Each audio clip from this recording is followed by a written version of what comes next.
No,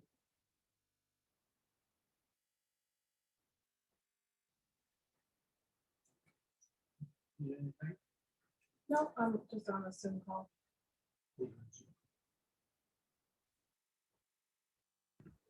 Hello, everybody.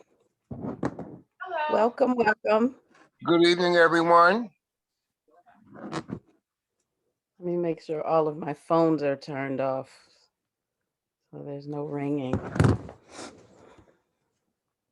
One sec. Good evening.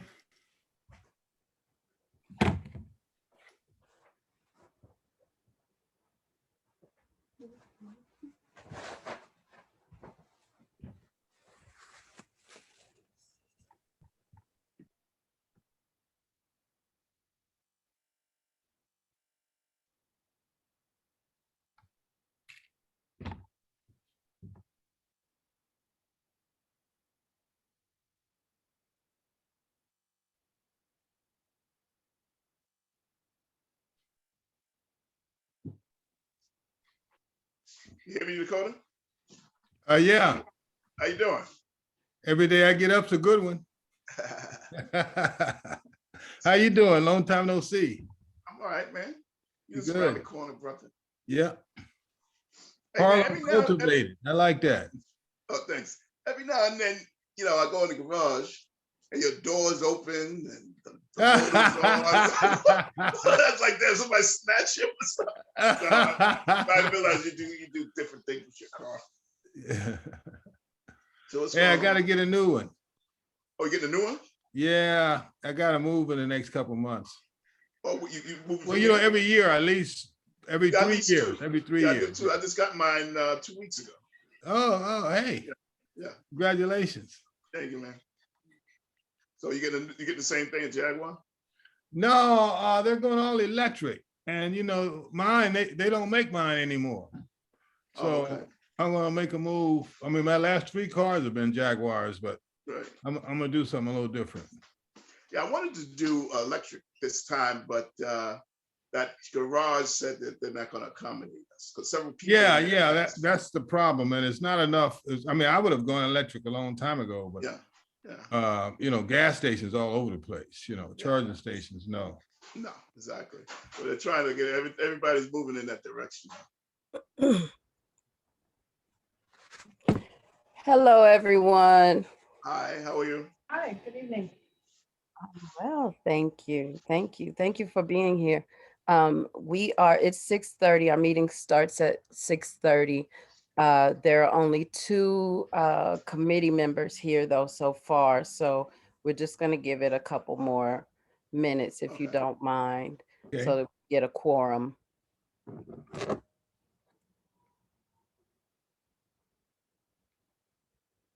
You can feel free to talk among yourselves. Thank you. Appreciate that. So what's going on with the jazz, Dakota? Well, you know, I'm going to share with you some of the stuff that we're doing, you know, our plans. You know, COVID has obviously affected a lot. Yes. Now, you've Yes. been to my jazzhistorytree.com website, right? Yes. Yes. Okay. All right. Yeah, we can get into that because I start shooting again in probably in September. We'll start shooting again because we just finished. We finished the season for this, and it's on the air. And so we're going to start making plans for next season. We're planning on like a board building event in May, June, and we hope to be in city parks during the summer. With outdoor events. You know, Right. a lot depends on the governor and how things go with COVID. And then back in clubs in the fall. So we're thinking like you are. Okay, good. Yeah, because gotta get back in the groove. Gotta get those guys paid and seen again. You know, I was looking over the 5 years we've been booked around. We've been around. We booked 1,000 gigs in Harlem. Get out of here. Yeah. 1,000. 1,000 across 10 clubs. Yeah. That's crazy. Yeah, it is. That's crazy. All right, yeah. So we'll get back into doing jazz this time. I do it. So we're doing a lot of history. For instance, in this, Harriet, is that you calling in? Excuse me. mhm. Who's calling in from the 482 phone number, 212? Hello, If you're speaking, you are muted. not speaking, not in. I'll take a message. 482. Hi, Kalina. I'm calling in. Hi, Alana. Hi. Oh, and okay, so we have a forum. So good evening, everyone. We can, it does not look like our secretary is here.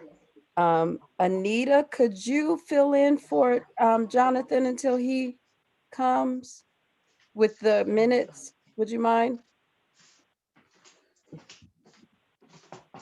Anita, Oh, I have my mic off. Okay. you can? Okay, great. I Thank said you. okay, but just to myself. Okay. The mute button is the bane of everybody's existence. So welcome to the Arts and Culture Committee meeting. I am Daria Hardiman. I'm the co-chair of the Arts and Culture Committee, along with Harriet Rosebud, who is on her way. And we have a quorum, so we're going to go ahead and call the meeting to order at 6:34 p.m. And we have a packed agenda tonight, and we don't want to belabor anyone's time. So I will ask that all presenters please keep your presentations to 5 minutes or less, and then we'll have questions if there are any, just to keep us moving. And I'm going to finish talking, but if I disappear, I'm still here. I just am seeing that my computer is on 5%, and for some reason it is not charging. So I'm gonna have to go handle that once we start our first presentation. Is Vosa here? No. Or is anyone here from Harlem Week, representing Harlem Week or the Harlem Music Festival? Okay, just wanted to double check. So committee, did you get a chance to look at the agendas? And because we will, oh, I want to add one thing to the agenda, which is in new business, and that will be for a murals project with the 26th precinct. And if that is okay with everyone, do I have a motion to adopt the agenda with the necessary corrections? Yes. Yeah, so moved, yep. Motion to adopt. Thank you, Jonathan. Is there a second? Second. Thank you. Who was that? Walter. Thank you, Walter. Okay, so we are going to move right along. Our first presentation was, it's supposed to be Vosa, but he's not here yet. So we're going to move on and we'll go back to Vosa Rivers regarding the Harlem Music and Jazz Festival as soon as he gets here. But our second presentation will be Ann Strauss from the Broadway Mall Association. Oh, great. I'm going to share my screen so we have some. I'm Ann Strauss. I'll introduce myself while I am trying to share my screen. Oh, it says host disabled participant screen sharing. No, I did not. Let me see if I can change it. Can you check now? Okay. Oh yeah, there we go. All right.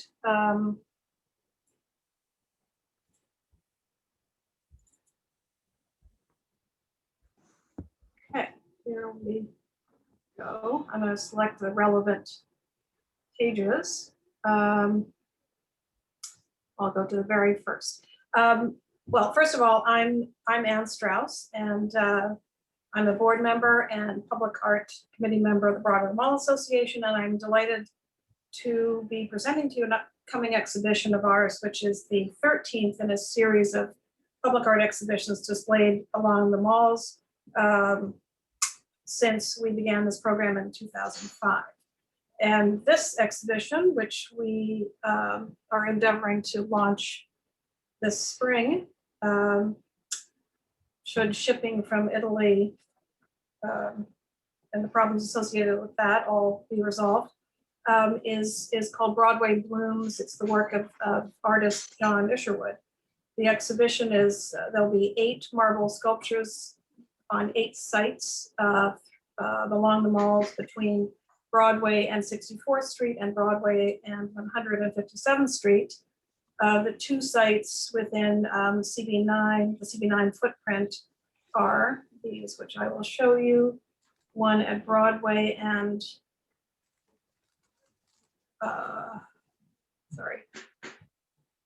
Broadway and 100 and, find it for you here.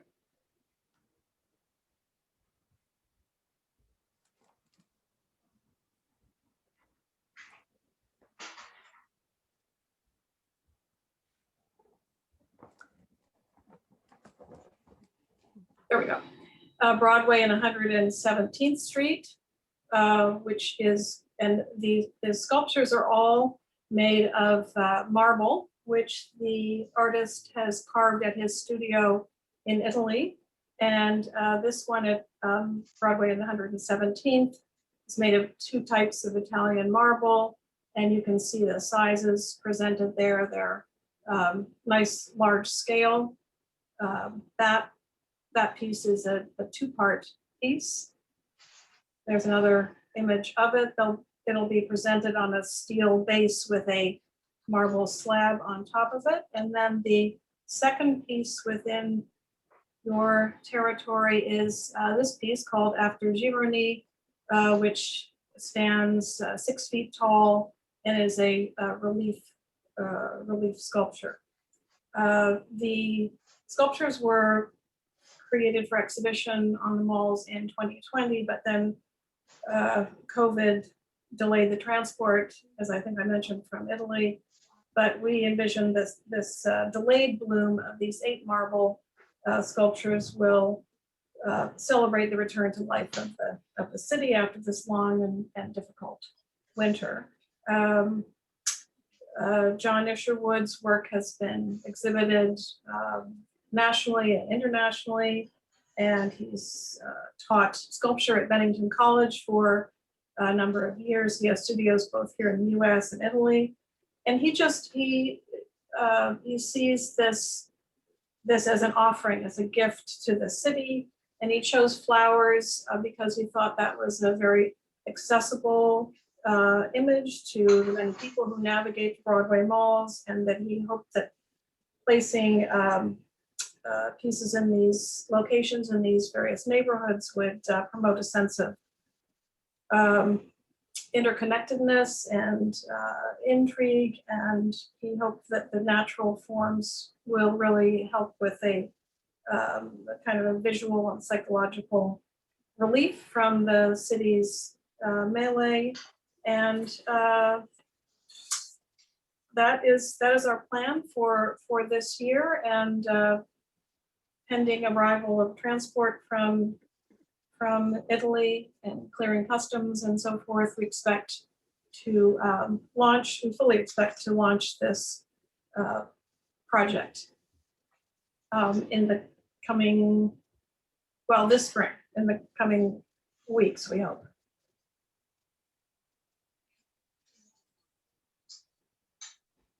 Are there any I think it's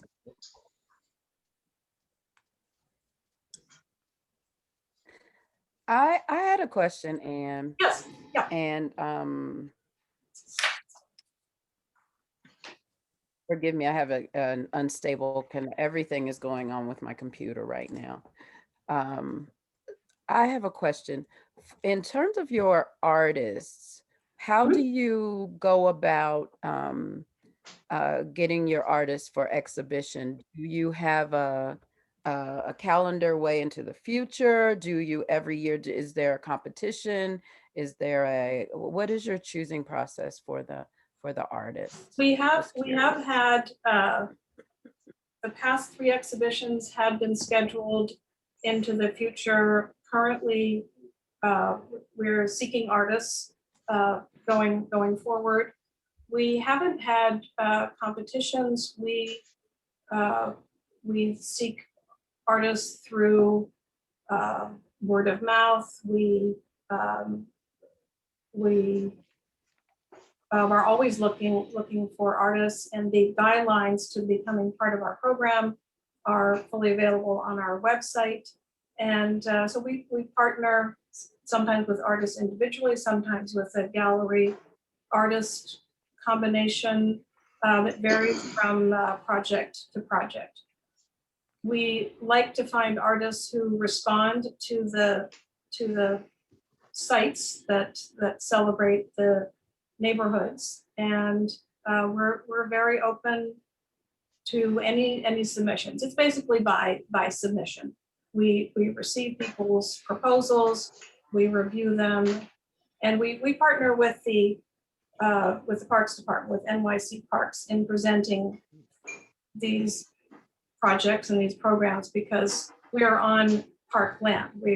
We're our organization. We're stewards of the malls, both horticulturally and then programming with the public art.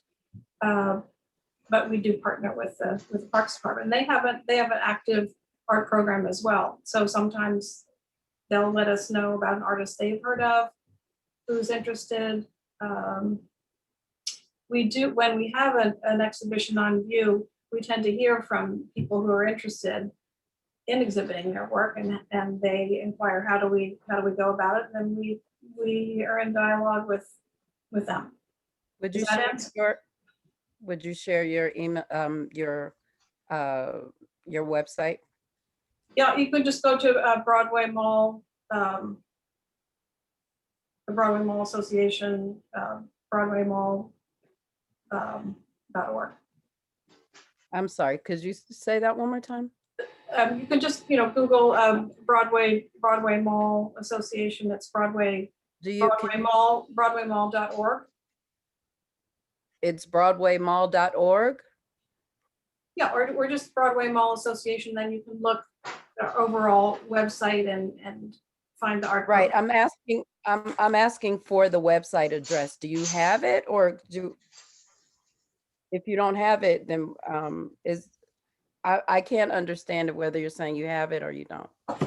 Yeah, it's So- Broadway. Just sent them at broadwaymalls.org. Broadway Mall, it's Broadway Mall, Mm-hmm. singular.org.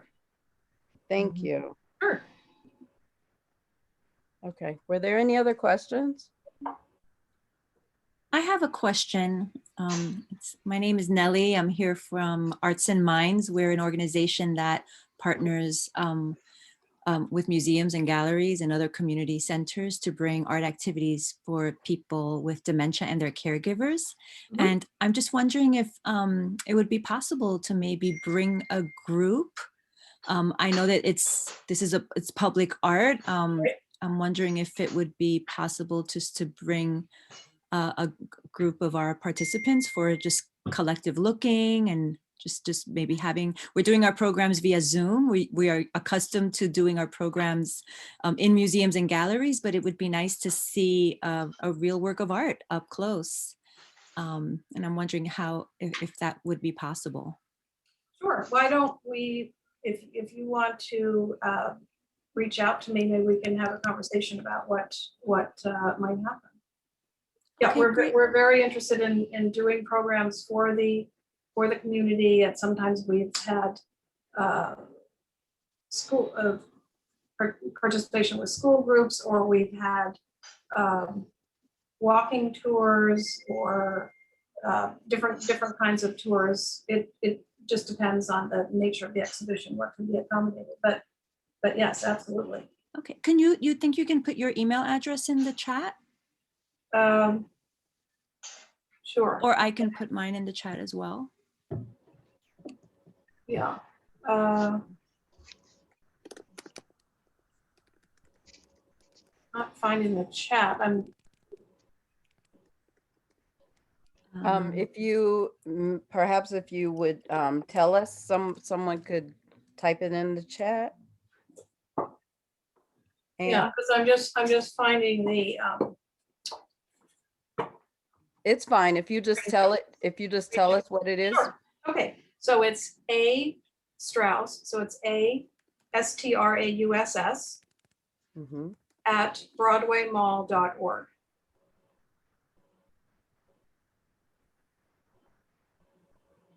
Okay, astrauss@broadwaymall.org. Okay, I just typed it in the chat. okay. Super. Were Thank you there, so much. were there any more questions for Anne? Okay, then we're gonna move along. Has Voza arrived yet? Voza, are you in here? Okay. Should I stay on or If you could unshare your screen, stop share? Yeah. please. Okay, thank you. But yes, now I see the chat. I think it was because I was Yeah. sharing, I couldn't see the chat. Okay, so our next presenter is Donald Clayton from the Genesis Museum of International Black Culture. Is Donald here? Donald?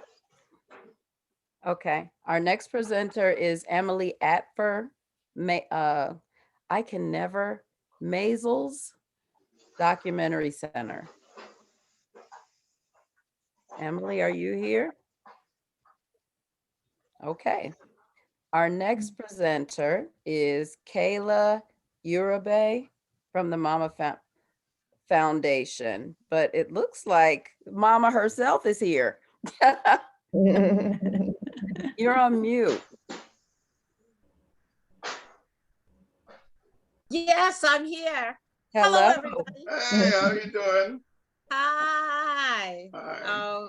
This is one of the meetings I so enjoy coming to. So, hello, everybody. I'm glad to be here to give you an update. This has been one heck of a year Oh, yeah. with the pandemic. You know, I can only think about the things that we had planned before the pandemic, or just before the pandemic hit. And you don't want to look back and feel sad about it, but we were headed to Brazil for the Montreux Jazz Festival. And then we had to do that all virtually. We couldn't go. We were going to Africa for the very first time. The kids were so excited to step on the soil, and that everything just got shut down. And then, you know, we had been selected out of several other choirs to sing for the Olympics. And then the Olympics didn't happen. So anyway, that's all behind us. In the meantime, we vowed to stay open. So the Mama Foundation is the School of the Gospel, Jazz, and R&B Arts. And Mama means to nourish, encourage, and fine-tune. And Foundation means to educate, experience, and gain access to opportunity. So we've been extremely busy doing virtual. We had to pivot very quickly. We had to learn the science and learn the music and learn how to do it. But we shifted our schoolroom and made it a mini studio so that we would be able to keep our classes going. And we had both in-person and virtual classes for our students. So we take students between 11 and 19 years old, and we teach, train, and employ them both on stage and off stage. So I'll come back to that, but what we were able to do with the virtual classes and workshops is that in Community Board 9, we were able to work with the KIPP school, which is inside of the same school, a charter school that has the Ralph Bunche School, which is known as the Project School on 124th Street. And so we were able to give both the students and the parents workshops virtually. And then we went to the Success Academies. And the Success Academies has a number of schools that are in the Community Board 9 area. We were able to give them, you know, the virtual program and workshops and the history of the music and the contribution that African-American music has made to the American musical landscape. And we want to celebrate that. We want to recognize and make sure that people never forget, you know, where the music came from. So that's part of what the Mama Foundation is all about. And now the next thing that we get to do is that now that the schools are open, we are back into the school system with the school that's middle school in Washington Heights, and also the Ralph Bunche School as well. So we will be working inside that those facilities as the schools begin to open up again. And we're excited because we feel that the young people have been looking at these screens and there's something about them being in person. So we went to the Harlem Commonwealth Council, by the way, who had a space big enough for us to hold 30 students that were socially distanced. And then we took the temperatures and all the sanitizers. And so we were able to do both in person and virtual. And now we even have a larger space, which is on 118th Street and Morningside Avenue, where we can hold up to 50 students in person. And so that's the work we've been doing at the Mama Foundation. In addition, once a month, we started doing live streaming with the young people on a streaming system called Looped. And then you can tune in and we did a Palm Sunday concert with over 500 people who attended, and then the concerts were on demand. So the next concert will come on April 18th, and everyone is invited as to our invitation as a gift and as our guest. So we certainly hope that you will join in, and I'm free to answer any questions. I hope I covered all the grounds, but if there's anything you'd like to know, I'm happy to say. Thank you. You're always doing amazing things. Are there any questions for the Mama Foundation and the illustrious Vi Higginson? What time on the 18th and where? It's Alexander? it's 4 o'clock. Okay. Go ahead. You got it. That's what I was going to ask you. Yeah, it's at 4 o'clock, and it's called Looped, Looped. And you know what I can do? I can send it into Community Board 9, and perhaps they can post it, and then you'll get a chance to have the update and see if you're not already on the mailing list. Yes, is that good? We would love that. Thank you. Ms. Higginson, hi, this is Harriet Rosebud, the co-chair, and I do apologize to everyone for me being off screen this time with Daria, but I have had some dental work done, so I can't really show my face. But it's so exciting to hear that you are having quite a few of your events and different programmings inside of the Board 9 region. Yes. My question is, in terms of the students that come to your school, is there an outreach to get students specifically, I'm talking about on the performance side, specifically from that region as well? Yes, we do. And part of the recruitment comes from the schools that we teach in Community Board 9. But it also, this year, it came with the partnerships. We had the partnerships with the SKIP schools, who sent several of the students from Community Board 9 as part of the freshman class. Then the Success Academy, we use that opportunity and that workshop for recruitment purposes. So people will know that we exist and that these classes are inside Community Board 9. So I'll reach out. It's through the schools that we work with in Washington Heights, and of course the Ralph Bond School, the Success Academy, and KIPP School. Wonderful. Thank you so much for all the work that you do. I really appreciate it. Thank you. Thank you guys for the work that you do, and thank you for having me. Thank you for coming. Were there any more questions for the Mama Foundation?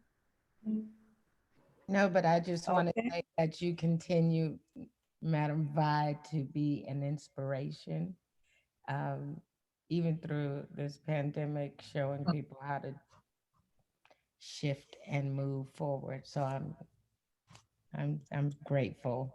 Thank you. Absolutely, absolutely. Thank you. Thank you for saying that. Thank you. Okay, we are moving on to our next presentation. Salam Yameru. Salam, are you here? Hi, everybody. My name is Beatrice. Salam has had to go to another meeting. She had a, I'm not sure how tight is your schedule, or if we could wait until the end, or what do you consider to do? I could present myself, but she's the presenter.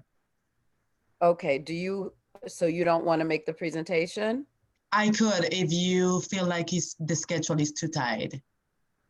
Well, we don't, at the end, once we're finished, we're gonna have to end because I don't want to belabor everyone's time. If you'd like to make the presentation now, that's fine.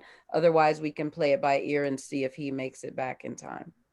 Well, then I'll do it myself then. Okay. Well, good evening, everybody. My name is Beatrice Torres, and I'm part of Bronx Night Market. And we're bringing to you the Uptown Night Market, and we really wanted to do it in the West Harlem because we really feel that West Harlem doesn't have as many market or many entertainment or many opportunities to showcase what the West Harlem community has to offer, right? Other parts of the city, they do have different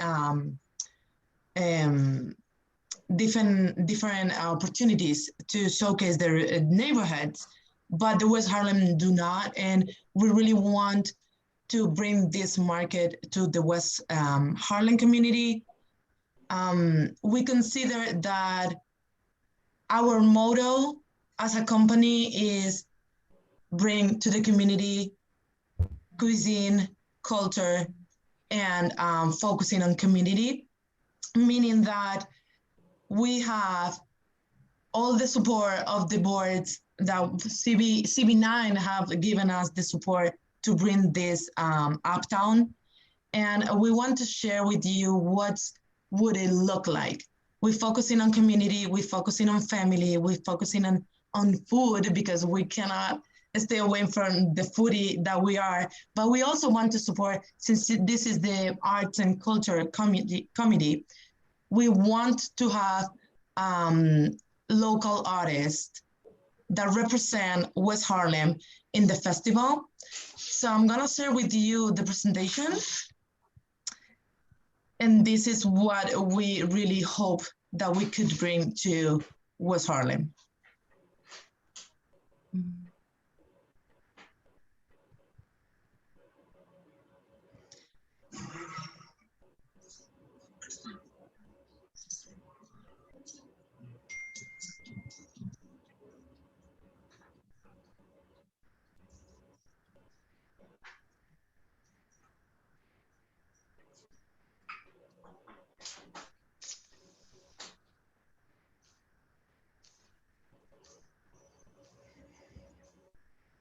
Is there sound?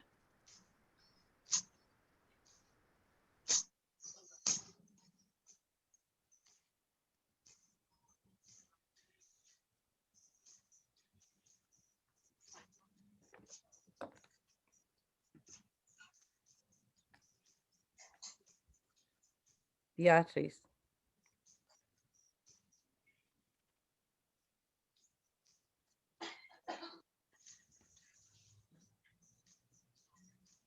Is there sound?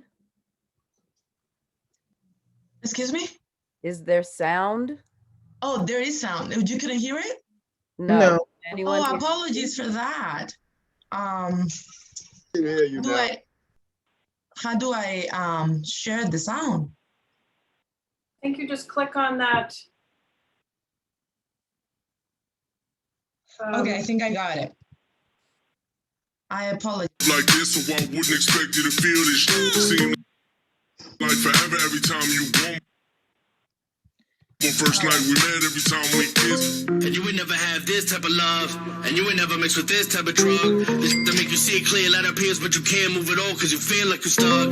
Baby, yo, you seeing what it is you do to me. You gon' need an intervention to get through to me. You ain't fooling me, just like a eulogy. Our love wasn't pretty, but was buried beautifully. I'm moving on now, I got better moves to make. You all plastic, every word just spewed was fake. I see through the hate and recuperate. In the dark with snakes, I illuminate. It's all clear now, I had to get rid of you. Don't start crying, you know that makes it difficult. If I let you stay, then that makes me a hypocrite. Never could say no whenever I see you lick your lips. I ain't never ever had a love like this, so I wouldn't expect you to feel this shit. Seem like forever every time you want, but first night we met, every time we kissed. I ain't never ever had a love like this, so I wouldn't expect you to feel this shit. Seem like forever every time you want, but first night we met, every time we kissed. So obviously now is COVID season, right? And we cannot have this crowded, or we're not allowed to have that. We have already opened in the Bronx Night Market last Saturday with all the measures and the necessary measures to make a safe space for the vendors and for the community. We work closely with the state governments and the state agencies such as DOT to cover all the and be on top of the regulations that we need to protect our communities. Right now we're working on a very low capacity. Hopefully throughout the summer, COVID goes a little away and we can increase that and offer more entertainment. And with your approval, it would be amazing to count with a local artist that wants to participate and showcase their art. We're thinking that the space that we would like to use is 138th Street by the river, you know, underneath the little bridge. And I think that space is amazing because it offers this amazing wall where we will feature weekly a local artist.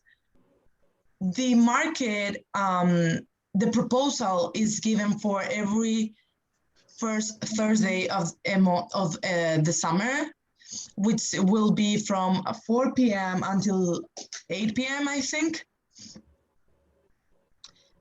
These are the other agencies that we collaborate with. We work like really tight with the New York Botanical Garden, the Ferry Foundation, City Parks Foundation, the runners, other, I can leave this presentation so you can go through it and you can see further what we do. We also encourage to have in the market, we come with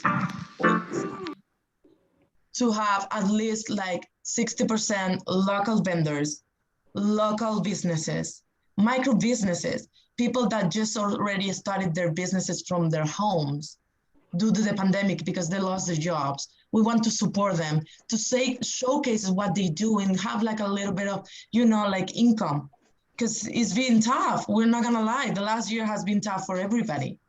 And we really want to focus on helping them. This is not a really high profit festival. This is like really supporting communities. That's our motto. That's what we do. That's what we started in the Bronx. We are from the Bronx, and we believe that we deserve what other communities have, such as Brooklyn, or, you know, and they have the benefit of getting income from other sources, but we do not. People they don't really want to come to the Bronx. because there is not much to say or do there, but we offer that to new businesses so they can come and get some extra income. And we want to offer that to the West Harlem community as well. So thank you so much.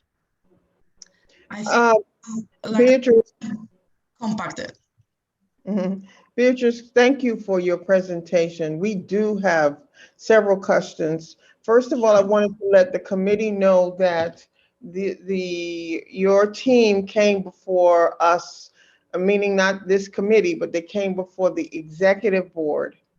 And it is the executive board that said to get a letter of support, it has to go through committee. So that's really the track that we must start with.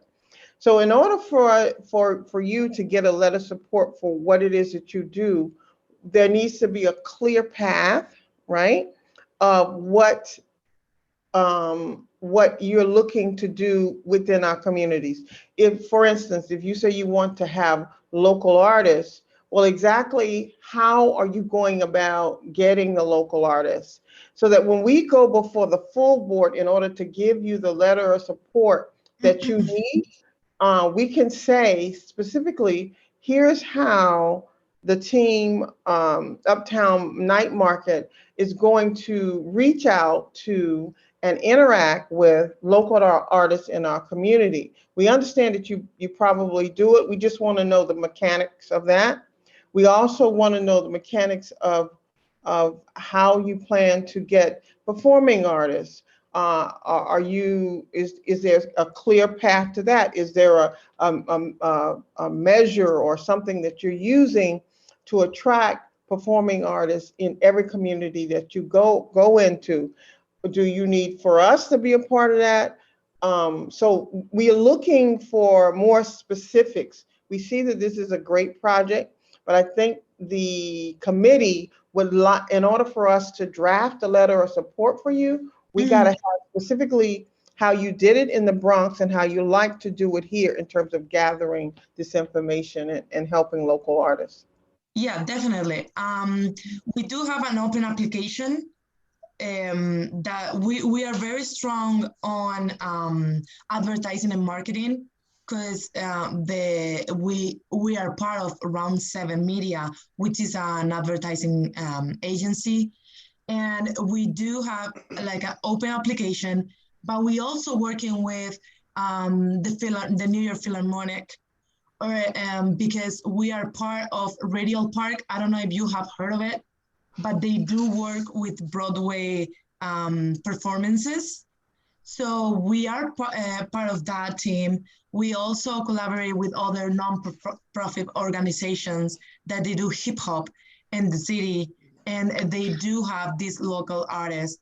Our goal is to get the applications through these agencies and get all the people that want to participate and showcase their art. I think this is an opportunity for the artists to be part of something that is really amazing and new for the community. Yeah, okay. There's a question from committee member Anita Chang, and there's also a statement that from Kelly from the Harlem Late Night Jazz. She's asking to connect with you. Perfect. Yes, I will put here my email. Okay, and great question, Harriet. What support will be given to the artist space money? Okay, we're already. Okay, according to that question, so given right now the requirements to protect the community due to COVID, we might work towards probably the end of the summer to offer the space for the artists to showcase, because as we said, like, we're working closely with DOT to cover all the necessary measurements and regulations to offer like a safe space. But hopefully towards the end of the summer, we're gonna be able to offer the space and the money to the artists to showcase what they do. So what is it right now? Mostly food with yeah, locally, local vendors we have the way that we have always done it is we have an open applications. We get up to 500 people that want to sell in the market, and we offer like a good balance between arts and craft, other kind of merchandise, and then food. And Okay, the percentage, oh, sorry, Harriet, go ahead. So Beatrice, so we need, in order, you come for a letter of support, and that is what we understood in committee in exec. So I still need, I guess what I still need is a clear track to getting what you need.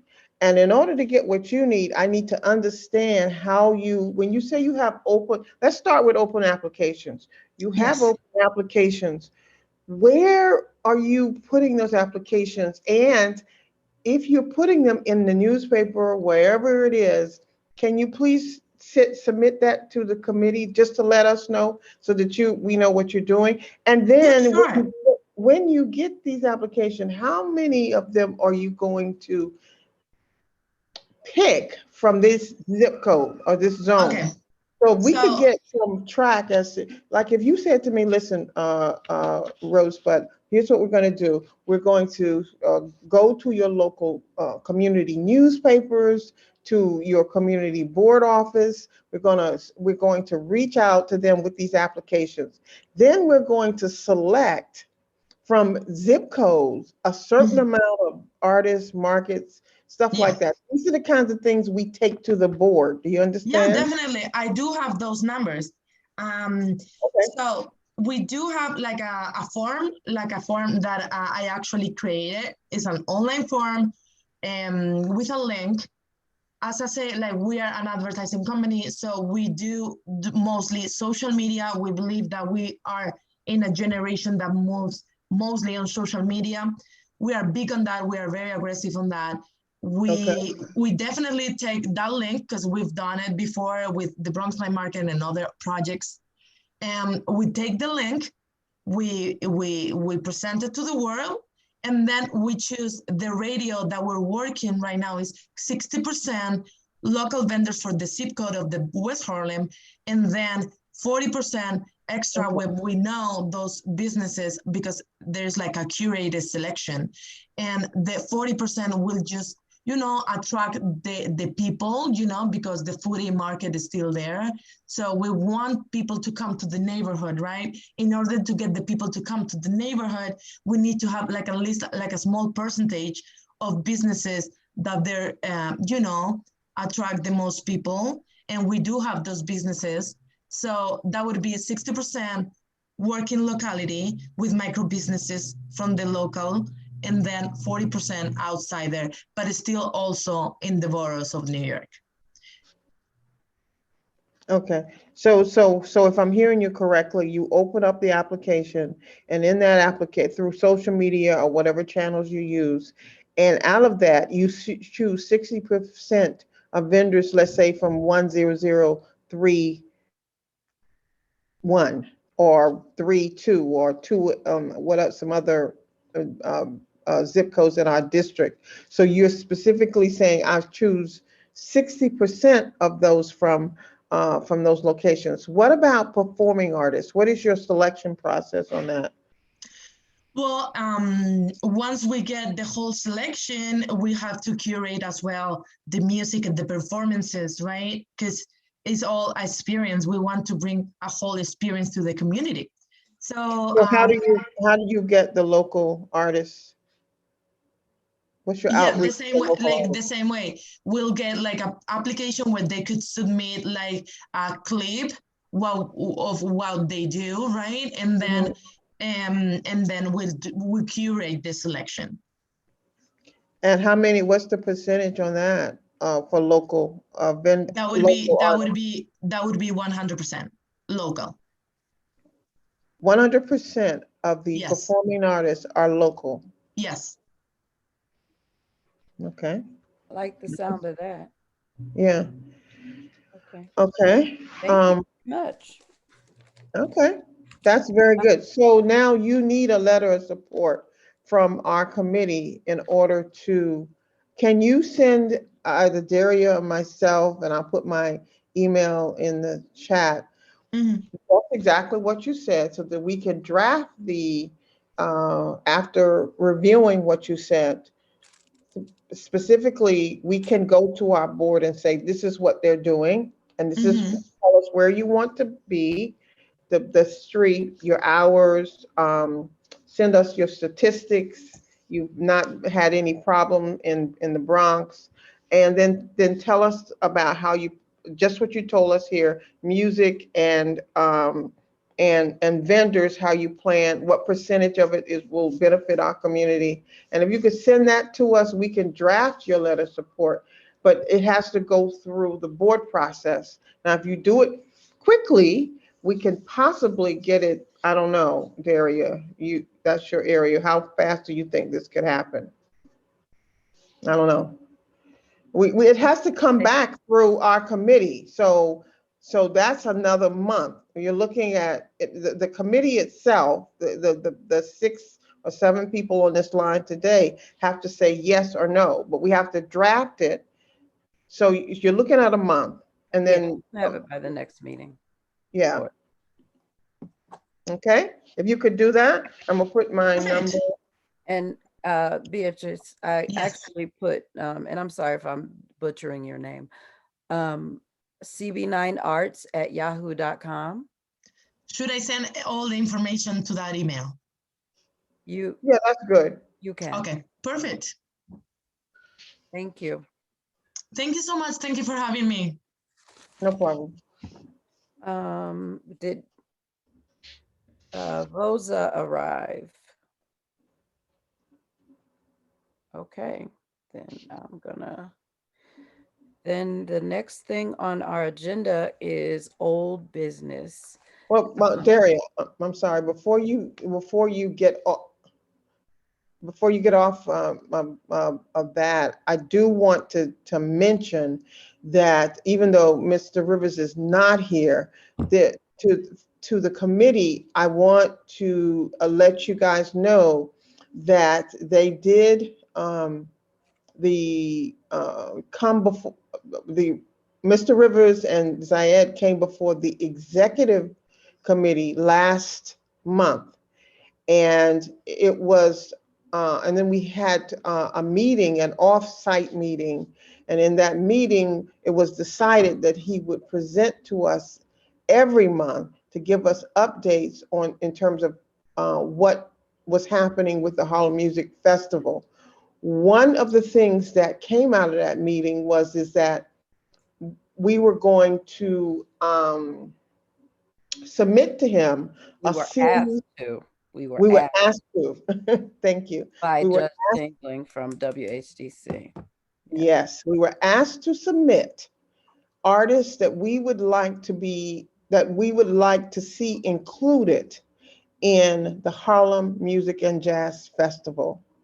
So to all of the 23 people who are on the line tonight, we welcome you to submit names of artists, art organizations that feel that they could participate in the festival in some way. Did I get it right? CB9arts@yahoo.com. CB9arts@yahoo.com, correct. Submit that, your information, and we will go over it to the board members. If you have, artists or any art organization that could be a positive part of this process, that we've been asked to do this, and we want to have this done by the very next meeting. So if you could go ahead and submit your entries there to that email. That's very important. And even just as important, along with that, we will need name, and I'll type it in the chat so you'll know. We will need name, email. I'm sorry, I pressed enter. Name, email, phone number, and promotional materials, which is their Instagram, their website, their package, whatever, a link to, you know, their promotional materials, YouTube, whatever it is. So we will need name, email address, phone number, and a link to their promotional materials.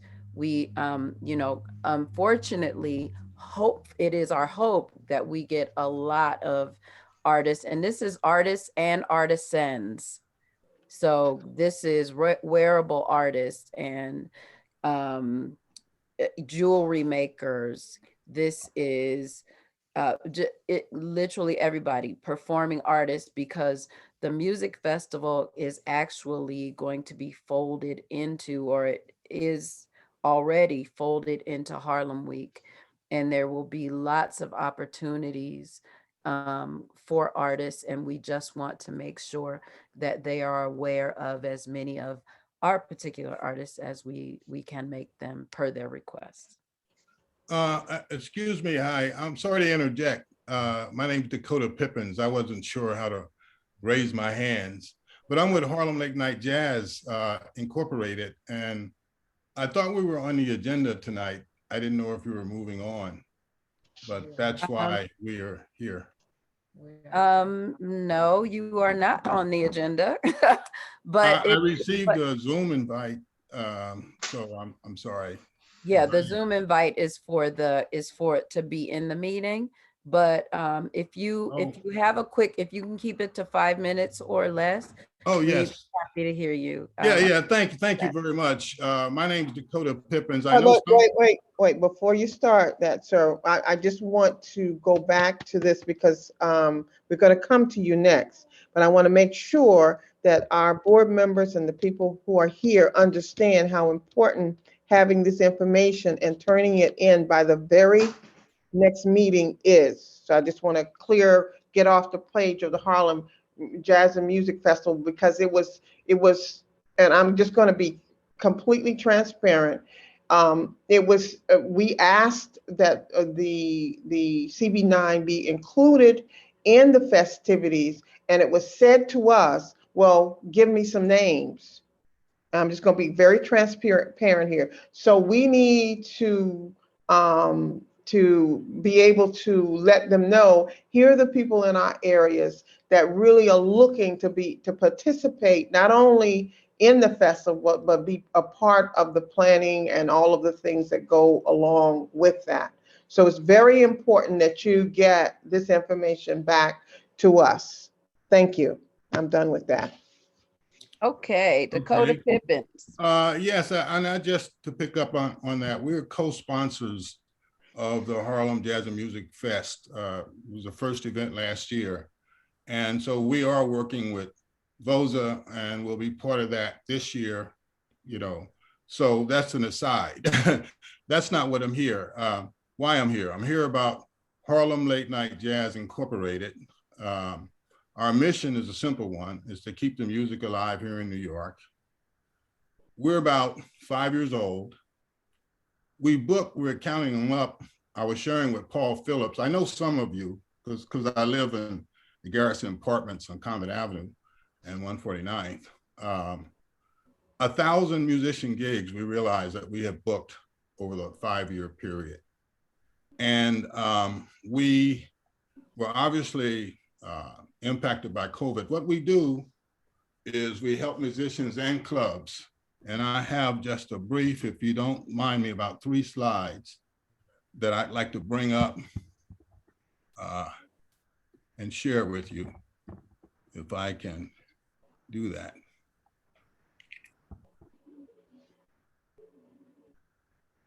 You can. Okay, bear with me. I thought I had it. You were screen sharing, and I didn't. I blew it somewhere. There it is. Can you guys see that? Yes. Yes. Okay, let me go into slide. You can see I'm very technically proficient. That's a joke, obviously. We were founded in 2006. We're a 501c. 2016. My co-founder, one of them, Kelly Wright's here. we, as I said, have created over 1,000 musician gigs.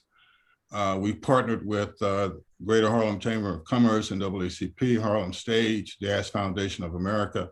I happen to be on the board of that, and other organizations. And we've done some good things. This is kind of a passion of love for us. For me personally, I'm not from Harlem. I'm from East St. Louis, Illinois, other side of the river from St. Louis, Missouri.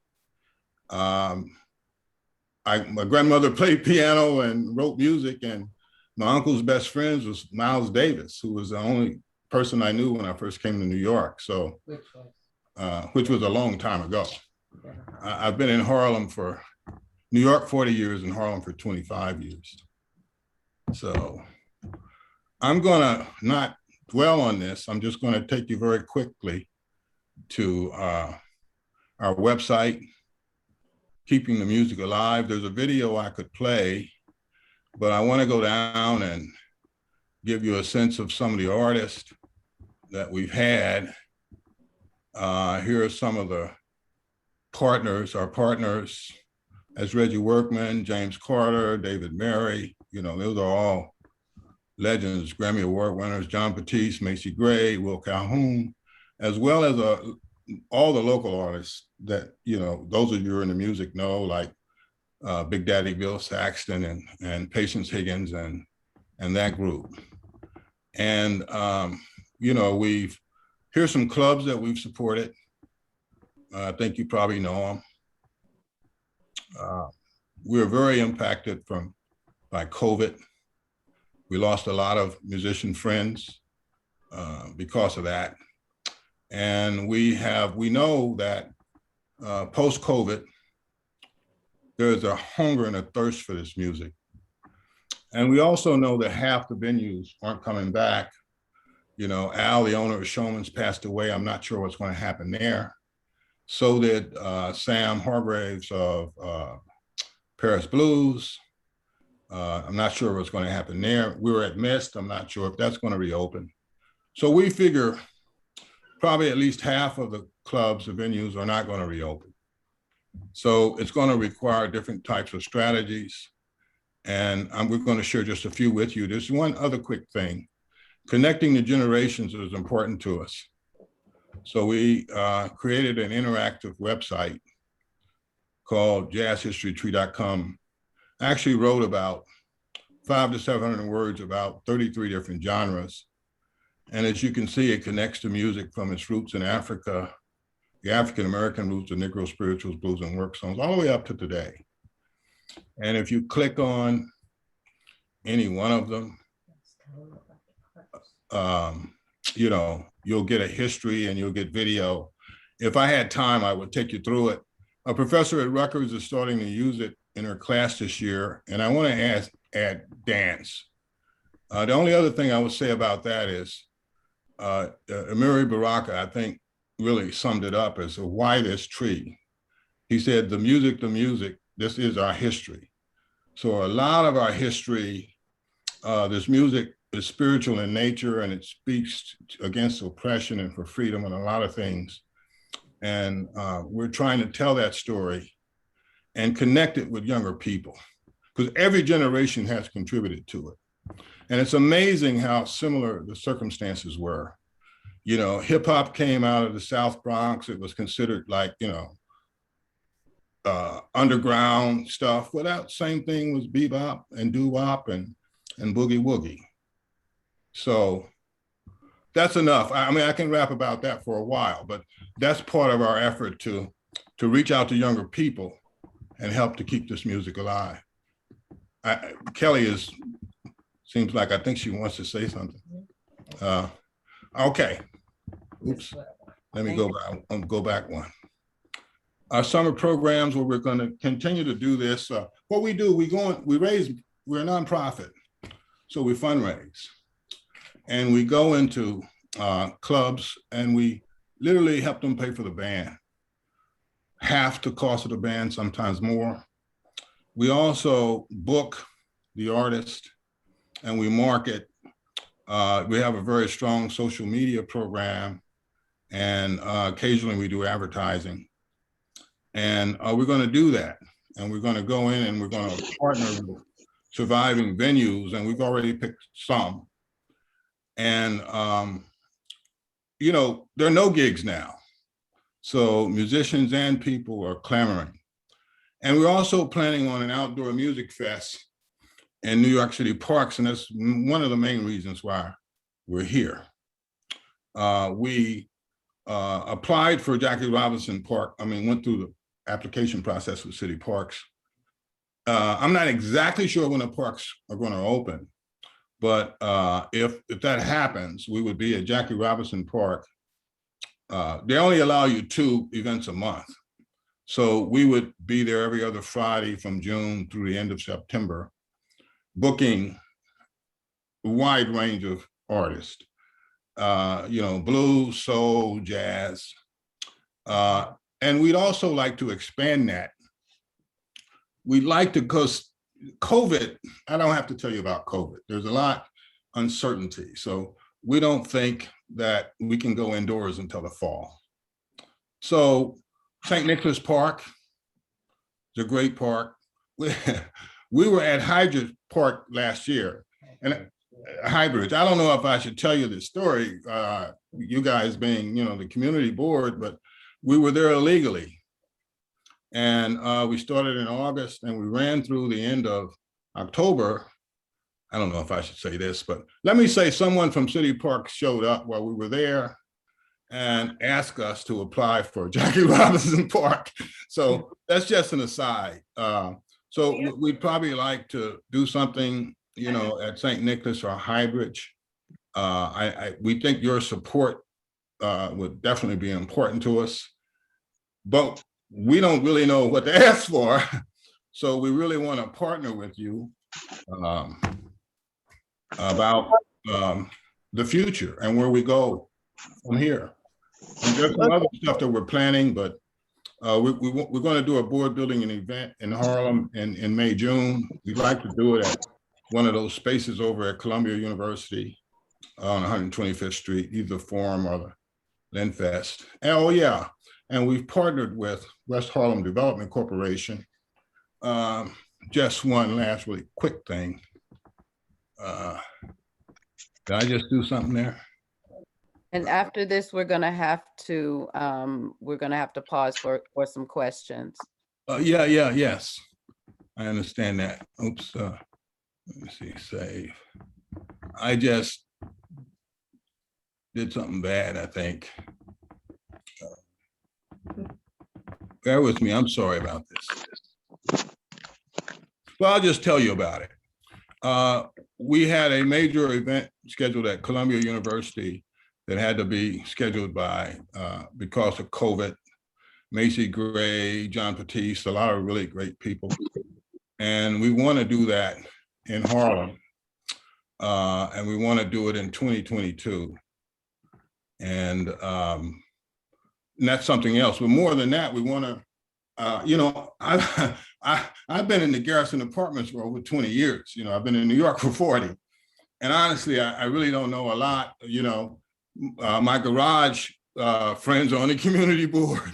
And but we're learning about each other, and I hope we can work together. I know we share the same mission. So I guess yeah. So Mr. Pippin, so it sounds to me is sort of like what the night market is doing. You need a letter of support in order to run your programming in the parks. Is that what you want from us? Yes, I think that would be great. You know, we're novices at this. We applied through City Parks online like everyone else, and they took our application and they said the days that we asked for weren't taken, but I haven't gotten a response. So any help that you can be would be, you can provide, we really appreciate. And something we didn't ask for, I was going to apply, but I thought I'd wait till this meeting, is St. Nicholas Park and Highbridge. So, well, as Harriet was saying, where we could assist you would be with a letter of support. Okay. So very similar to what we were telling Beatrice from the night market. We just need something in writing from you, Okay. you know, just sort of an overview of what you do, so that we could craft a letter of support. Of course, it'll have to be voted on in this committee, and then it would have to be voted on by the full board. Okay. But I believe that based on what you're saying, it sounds like you are trying to offer a lot of support to the musicians. And as you know, a not-for-profit, and as a musician, as you as a not-for-profit, and me as a musician, more power. One of my co-founders sitting here, C. Kelly Wright, she is a musician. And we're all in this for, you know, when you get time, look at the board of directors. You know, we're African Americans. We know that this is a very important part of our culture. And Harlem is a mecca, and this music needs to be preserved. And it's been a labor of love, quite frankly, for 5 years. But now we're at the point where we want to, we're about to go into streaming and video and some other things. And we've created a lot of jobs, probably for people that you know, and for clubs that you frequent. Mr. Pippin, so what we're going to ask you is the same thing we asked the night market, is that there needs to be a clear path as to how you're planning to help the artists, the musicians, the performers who are specifically in Board 9. It could be the venues. You mentioned, like, for instance, the Cotton Club is in Board 9. Well, if you're going in and paying the owner to preserve this music and using musicians, you're helping both the owner and the musician. So you have to do a little bit more work, because remember this, every time we write a letter of support for any organization, we have to sell it to not only the full board, but the executive committee before it gets to the board. And then we have to sell it to the full board.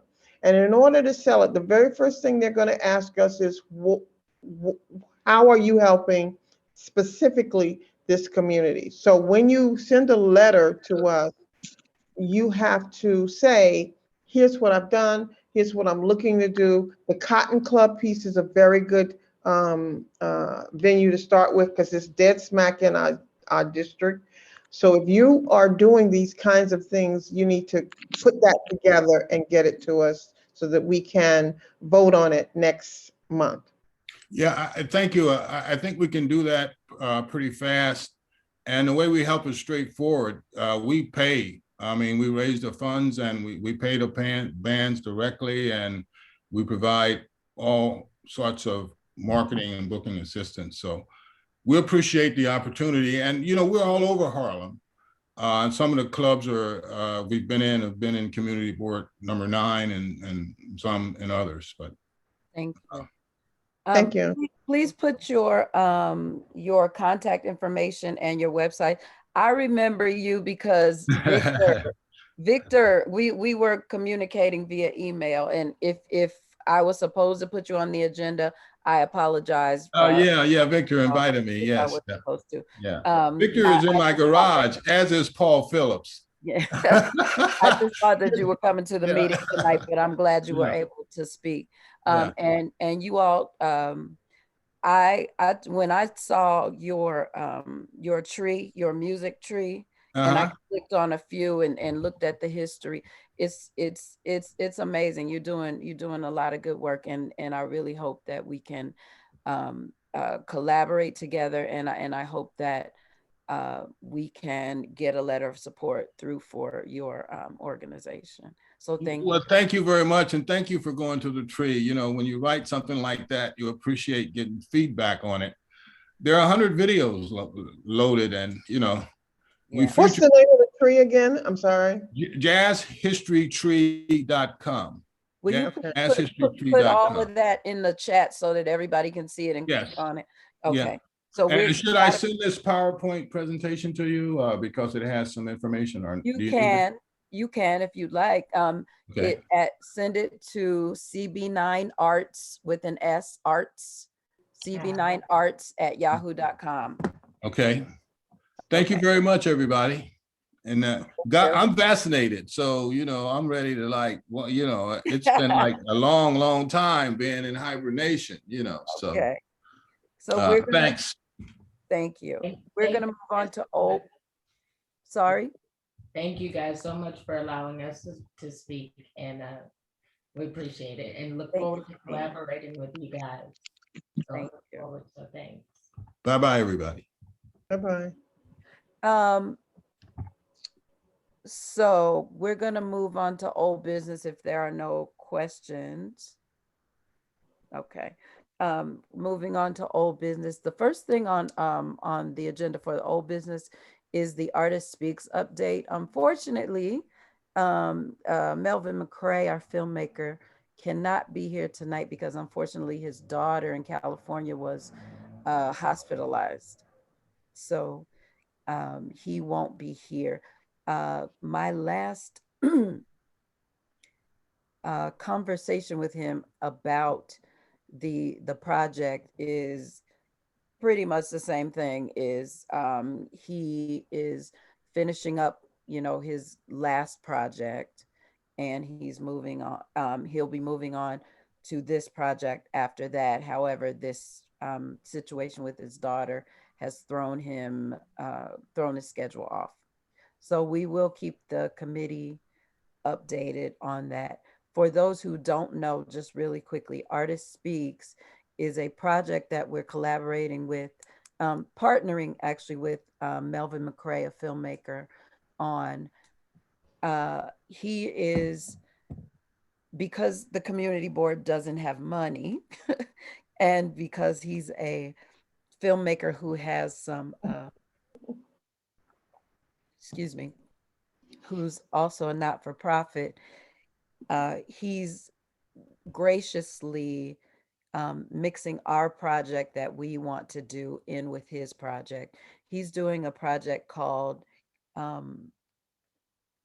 Eyes on Harlem, and I hope I'm not getting it wrong. I believe it's Harlem through my eyes. That's what it is. Where he is doing a lot of interviews with just different artists from different genres. He got, everybody from Harry Belafonte to a whole lot of big stars and a whole lot of just everyday artists. Along with his project, he's going to do some specific interviews from CB9 people who were nominated by our committee to sort of give a snapshot of what's going on with artists, for artists, to artists now during COVID. So that's what it is. I'm not going to belabor the point because he's not here, and we're going to move on to old business number 2, which is our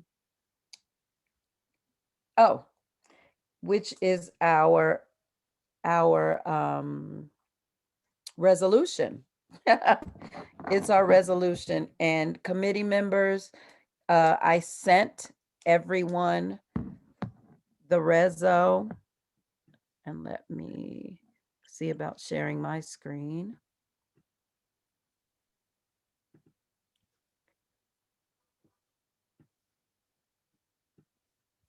How big can I make it so that you guys don't have to see all the rest of the mess on my screen? Okay. Momentito. Share screen.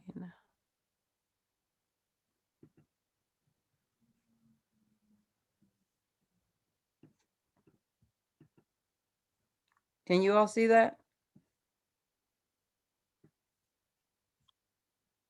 Can y'all see that? No. Not yet. Not yet. Oh, this is my first time, y'all.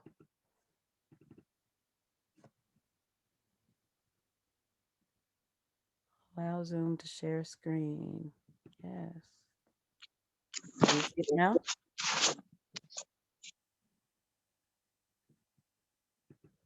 Let me see.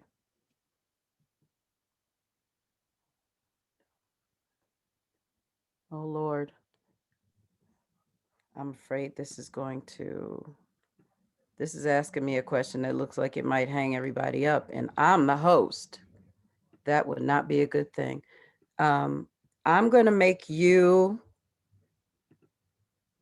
the host, Rosebud, just in case I do something wrong.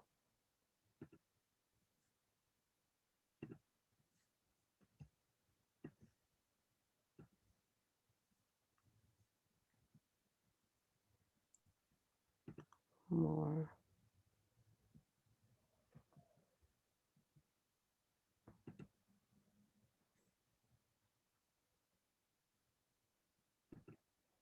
Yeah.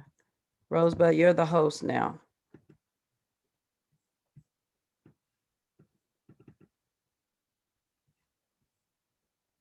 Can y'all see my screen now?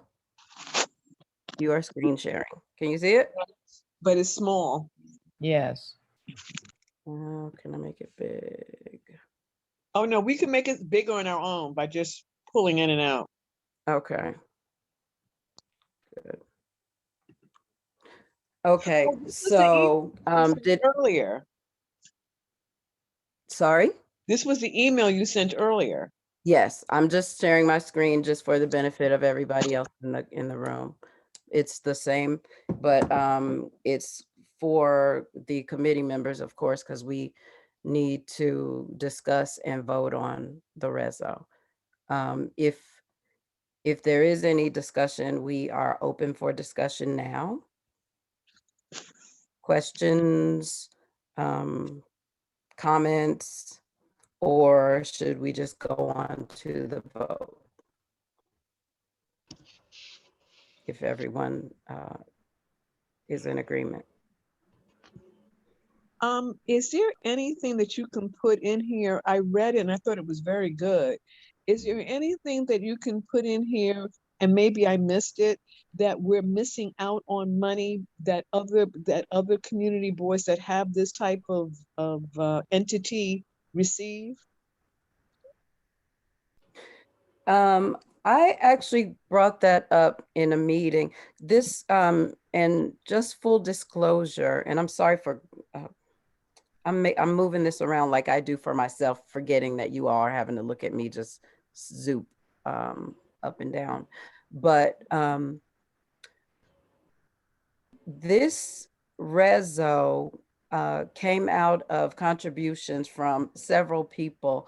The main one being Ziad Ramadan, who sent over his thoughts, which was basically what I was going to use it as a template, but when I looked over it, I realized it's basically the reso already. I tweaked it. I did some adding. I collaborated with Anita Chang. I talked with Victor, but a lot of it was already here.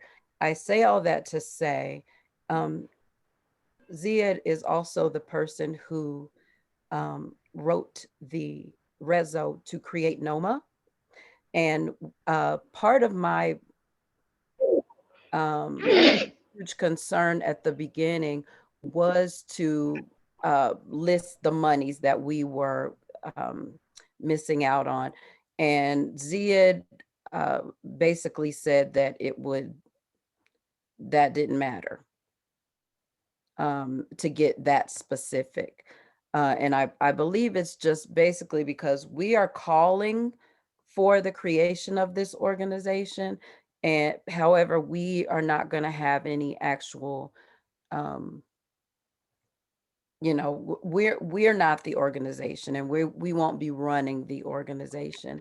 But, and so, but indicating the financial significance of not having this type of organization, whether we're affiliated with it or not, is one of the reasons why it should be created. well, it is said, but we didn't we didn't talk specifically about money. Um, somebody was saying something. Was that you, Tina? Um, I don't think it has anything to do with our affiliation or not, but one of the justifications for this type of entity is that there's monies being missed because this entity does not exist. It has Okay. nothing to do with Community Board 9. It has to do with us not, Community Board 9, the arts, it has nothing to do with the Arts and Cultural Committee. It has to do with Community Board 9 artists are missing out. I agree. And again, that was basically Ziad on behalf of the WHDC thought that it wasn't necessary. I'd be happy to entertain a friendly amendment. If you have wording, I'll put it in right now. Daria? Yes. I think, you know, implied in each of these whereases is the kind of idea that the community district, CD9 artists have missed out on many types of resources, not just funding, but Yes. mainly funding. So I think embedded in this is the idea that we've missed out. We wouldn't be asking for this organization if things were going really well here for our local artists. So I think as an example tonight, you know, Dakota Piffins was a good example. You know, there are a lot of organizations that are just starting out that need help and with guidance, support. This organization would do that.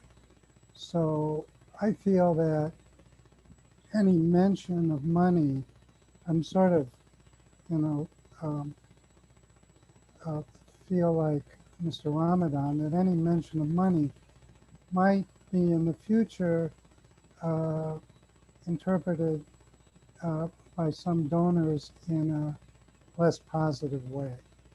So, but I think embedded in here, as I said, is the need for for resources and money. So that's it. Thank you, Jonathan. Any thoughts on that, committee members? I'm in agreement with both. It's maybe we don't put exactly monies, but the word resources would cover a lot of that. And indeed, just like when these grants came out, they were willy-nilly sent into the communities. A lot of people didn't get it because they didn't qualify. Even the folks that I had contacted, those reached out to apply for them, had issues with applying and getting feedback from them. So yes, we are as a community, not only as community board, but as a community, we are really lacking, especially in regards to if no one's getting a lot of money up there. I mean, listen, this is like the guy just spoke from Harlem Night Jazz. I mean, listen, this community has a wealth, a history of being culturally advantageous to the rest of the city. So at least there should be some mention of resources that we're missing out. If you don't want to use the word money or finance, I'm okay with that, but I think resources, the lack of resources that we're getting should be added to the result. Well, that's said in several different places. It says that CD9 artists, artisans, and arts and cultural organizations have historically been underserved in great part to the lack of an effective and cohesive effort to serve and support. And then we talk about, hold on. We also talk about economic development. Yeah. So, Yeah, it talks about, But Daria, I think I'm inclined to go with Tina in that we need a stronger language in there that says that basically states that CB9 has the district has missed the opportunity for larger granting resources, and that's when Reverend Thomas first came to me, that was her whole, that was what she came to me for. She says that there's a lot of money out there that we're missing. And I don't see where that's hurting the reso to say, where, we can use yeah, I resources. don't, I'm not opposed to it. I just, let me see if this, whereas CD9 artists, artisans, arts and cultural organizations continue to rely on not-for-profit arts service organizations, which are outside CD9, to administer and provide programming and support services in CD9. Should I add grants in that whereas, or do you want a specific whereas in there? Because again, the reason that it wasn't put in was just at the recommendation from Ziad to leave it out.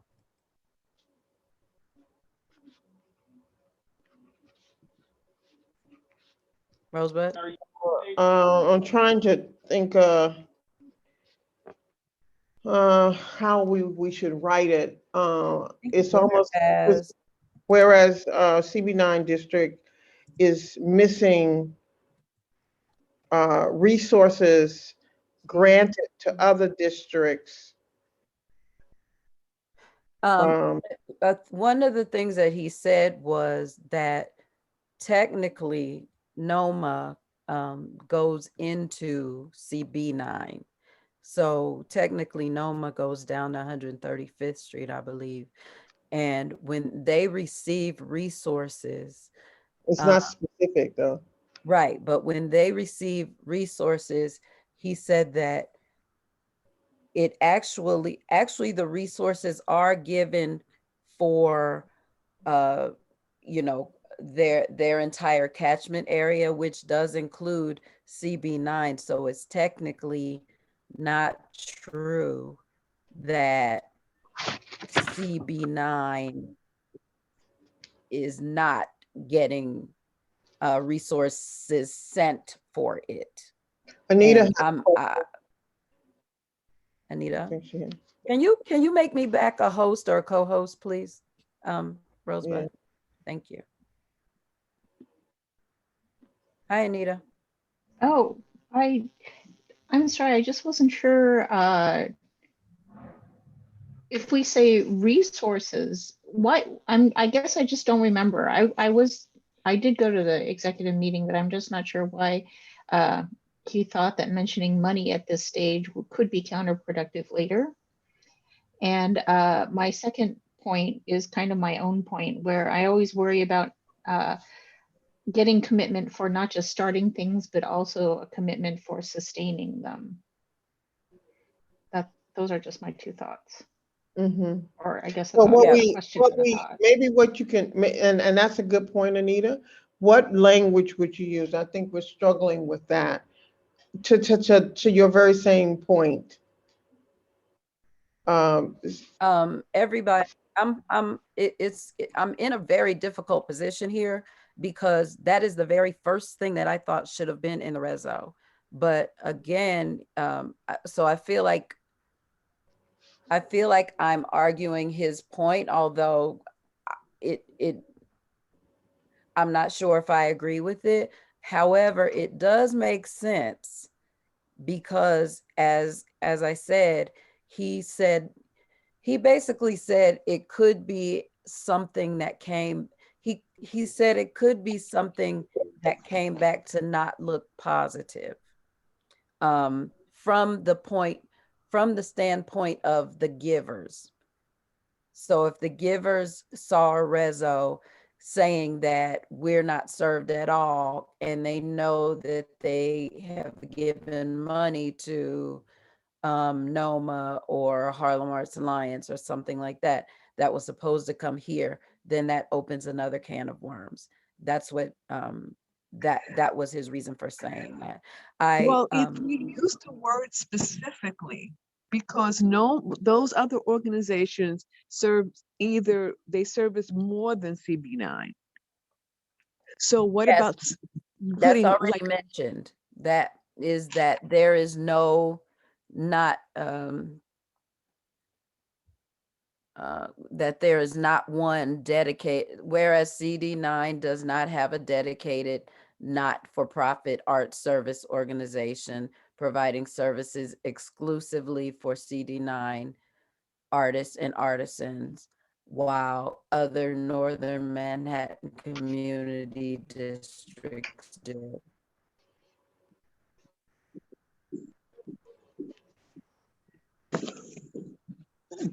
well, what about something general, like a comma, and that provides services such as sustainability, getting, I'm making this up as I go along, sustainability, getting agents, getting arts and cultural entities off their feet, and providing financial support. How about that? Not those words Okay. per se, but just extending it regarding CB9. That part where you're talking about CB9 specifically, and then we needed something to help get the organization off its feet, to sustain it, as Anita was saying, and provide financial assistance when, or grants, whatever the wording is for money, directly for this community. Okay. Services and resources. I love that word. So whereas CD9 does not have a dedicated not-for-profit arts service organization providing services and resources exclusively for CD9 artists and artisans, such as Yeah, so where it says grant providing funding. services, you want to put resources. I already did. Okay, great. And such as grant grant funding. funding. Give me something else. What is it getting off the age, getting the agency off its feet? There's you guys, what is that called? Getting the organization off its feet, providing guidance for new organization, for new arts organization, and assistance for sustainability of existing organizations. Can I just add one word? Incubator or incubation? That's the word. That's the word. So incubation for artists or arts organizations, is that what you're saying? Incubation for this art organization, right? Okay, but the art we're talking about what the art organization will be providing. It can't provide incubation for itself. We can put that somewhere else because I love it, but it could serve as an incubator. The institution will serve as an incubator. Funding, right. Grant funding, we'll have to say incubation, but what would the word be before incubation? Such as well, grant as I see it, the organization is serving as an incubator for both artists and arts organizations for resources, for funding, and for other kinds of resources. So this institution is there to help fill the gap. Is that what you're trying to say? Yeah, I think incubator is implied services. Okay. Already. I think it is. Incubator, because if I add it, it's superfluous. If you, It's no, I redundant. would add incubator. Incubator is a word that everybody recognizes. Right, then we And need to add it say somewhere this else. organization. Yeah, so Yeah, what we I'm saying, add it somewhere else, but right now, we need to finish this whereas. And if we want to add the incubator part, or tell me where you think we should put incubator in this particular, can you see the one that I'm working on? This whereas, there's, because right now it's torn up, so we It gotta, might be, maybe in the whereas above that, where it speaks to economic development. okay, but right Because- now we gotta finish this one. Okay, And then, so I agree with you, Jonathan. I think that it should be in another whereas, and let's just finish this one. Resources exclusively for CD9 artists and artisans, such as grant funding. Should I just say just such as grant funding? Is there anything else? That's yeah, that's the it. only thing. And all. mentoring, and mentoring. Comment, So Such as any- grant funding, make the comment out after. programming, mentoring, And mentoring, All right. comma what? and You're adding stuff. That's all right. mentoring. Is mentoring the last one? Yes. Mm-hmm. Programming. I think we can actually put, if we put mentoring, then we might as well put incubator here. But I like the language that was stated before. And what incubate? It's not arts incubation. It's what incubation? Can you repeat the state? Who actually had that last statement? Was it Walter? I'm not. It was Greg. All they said was Greg. one word. Can you repeat that statement? Well, as I see it, I'm sorry, go ahead. The statement is not going to fit in this sentence structure. So all I need is I can say incubation, but what is it? Is it arts incubation? Is it business incubation? No, let's just leave it out. Let's just leave it out in that structure altogether and just put mentoring and then go back to another whereas. Programming and mentoring. Okay. Forget, okay. And mentoring while other, okay, got it. Okay. Greg, can you repeat the? What my point was that this particular institution would serve as an arts incubator for CB9 district, which means that it'll be a designated zone where artists, arts organizations can go to and find the necessary resources that they need to do what they do well for the community, for the constituents. Yes, So- and that's already been described though, all the way. It's already been described several times in the document. We just didn't use that word. I think that word is necessary. Okay, where would you like to put it?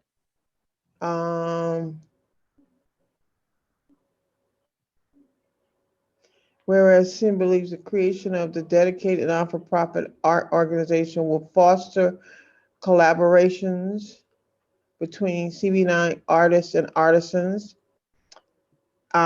serve as an, okay, go back to, wait a minute, right where it says, well, wait a minute. Are we on this page? Yeah, yeah, you need to, yeah, not move Okay, around. this organization, I mean, this one? Whereas the creation, okay, whereas CB9 believes that the creation of a dedicated nonprofit CB9 art organization will foster collaborations between CB9 artists and artisans, comma, serve as an art incubator, to serve as an art incubator to provide resources for art and art organizations. may I suggest one other place. Okay, I'm sorry. Uh, Go ahead. No, the first whereas. The first whereas, okay. Yes, where, after the introductory paragraphs, Mhm. I have, the first whereas it says, CB9 believes that a district dedicated not-for-profit arts service organization will provide services that inspire and support and act as, somewhere in here, act as an incubator, uh, you know, uh, Supporting, right, that's great. it just seems like right up front you say it, Yes, in the first one. okay, That's, okay. another, I agree with you. I agree with you. I would put it there, Daria, that the very, instead of where you're putting it, put it at the very top. All right, I gotta An go. art service incubation organization. I don't know.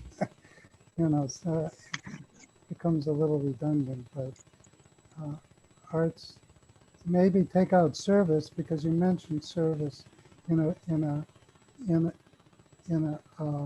another whereas, an arts incubation organization, or something like that. Doesn't sound exactly right. Yeah, but it needs to be, I think it needs to be right to the top. Is that the very top? Yeah, that's right after, isn't it? You know what? Let's just do another whereas. How about that? How about whereas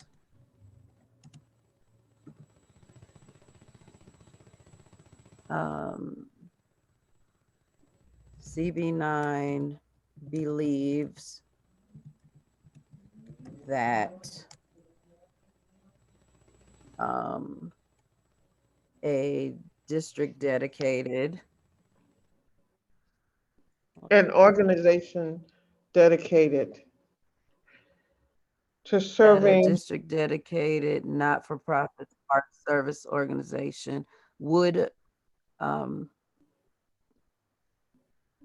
could serve as an effective incubator for arts and cultural programming for the district. okay. I like it. Jonathan, what was your word? What were Yes. you getting? What was your wording you were getting ready to say? I'm getting a little stuck here, but it's I was sort of jotting this down, an incubator for the arts program or for artists. It's like um, maybe it's even titled an arts incubator for artists and art and Organizations. Cultural. art organization. Art. Yes. Cultural organization, yeah. Yeah, right. Right, exactly. Whereas CB9 believes that a district dedicated not-for-profit art service organization would benefit artists by serving as an incubator for arts and cultural organizations. Perfect. What do we? Yeah, I think that's great. That's Okay. great. And you need to take out that next line. Yeah. Perfect. Now you got it. Is everyone happy? Well, okay. I want to change the position of this. Does it need to be first? It may be second. Or actually, I think it needs to be after we call for the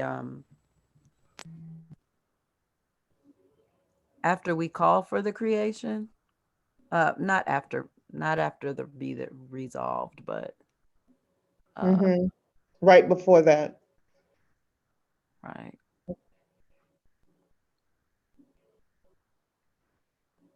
arts will play an important role. Create. Down near where we're talking about economics. Right before be it resolved, I think would be perfect.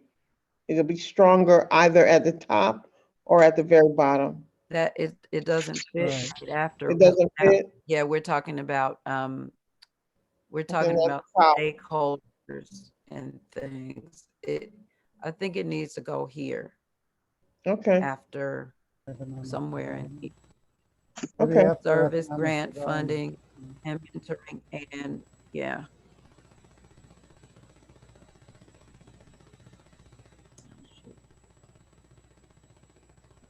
Where's CB9? Okay. All right. Could I throw in one more thing? Sort Go of, ahead. or it's a question, Yes. actually.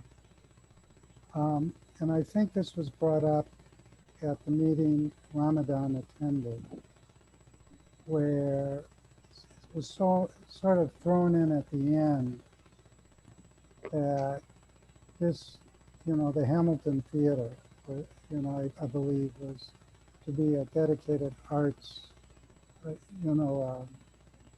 place for the arts. And that this organization will need a place. And that do we want to,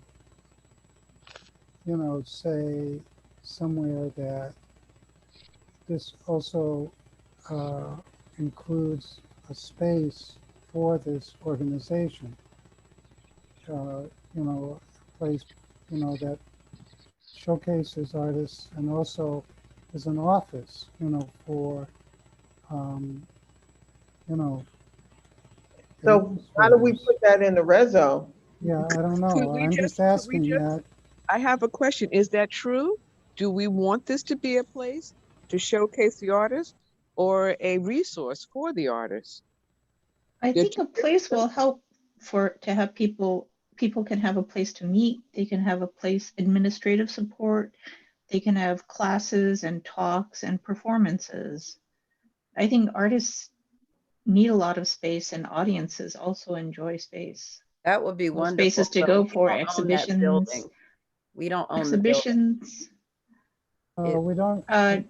We've No. been talking to Ashokan. I think Dan Cohen has been talking with Ashokan. Right. Yeah, understood. But we can't put in a reso what to do with somebody else's property that we have no jurisdiction over. Maybe we just don't- saying that a space, we recognize that a space would be an anchor for the arts of the community. So in other words, you're saying that you want to put in there, we recognize this specific space would be an anchor? Well, I just mentioned Hamilton Theater because it was mentioned in the conversation. But I'm not saying Hamilton Theater is the only place in the district that could serve this purpose.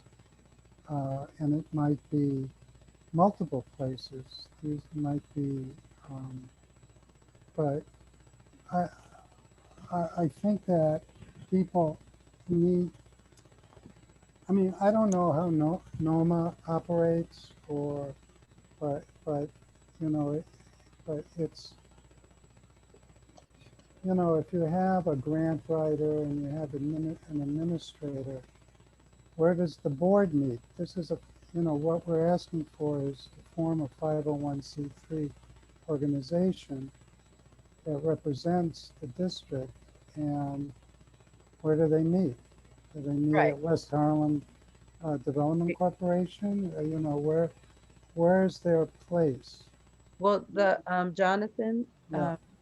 the no, don't be sorry. Thank you. I just wanted to add into this that we're only calling for we're only calling out and saying there's a need for an organization. In terms of the logistics, in terms of places and that sort of thing, we don't have any Right. say or right. control over. And I don't know if, well, I think it was in this just let it be. meeting that they had said that they were going to have the consultants, and they're hiring consultants to figure out those logistics. Right. Um, I agree. I think that probably this will come out during the course of various meetings. Yeah. And I agree with you, Daria, that the consultants, we could raise this issue to them, as sort of part of the process. Yeah, I think that, it's a given that the organization would have a home and and offices and that sort of thing. But I believe that that kind of thing is basically going to be um, decided and recommended. They're leaving all that to the consultants Right. that'll be coming in. Daria, do you think it would be too much if we stay very general and we just say, space and staff? And include the Hamilton, you mean This include? Rezo is asked, this Rezo is, all this Rezo is doing is saying we need an organization. This Rezo doesn't have anything to do with the running of the organization. As a matter of fact, we don't have a right to say how the organization will be run. Correct on that. That is correct. We do not, we don't run the organization in any way. We're just the community saying, hey, we need this in our community for our artists. Okay. Yeah, it's not, she is right. That's the appropriate way to say that. Exactly. Mm-hmm. So can we vote on the resolution, or are there any more suggestions, or? Okay. Well, is there a motion to accept the resolution? A motion to accept the resolution. I second. Who seconded? Who did the motion? Tina did the motion, and Anita is the second. seconded. Any opposed?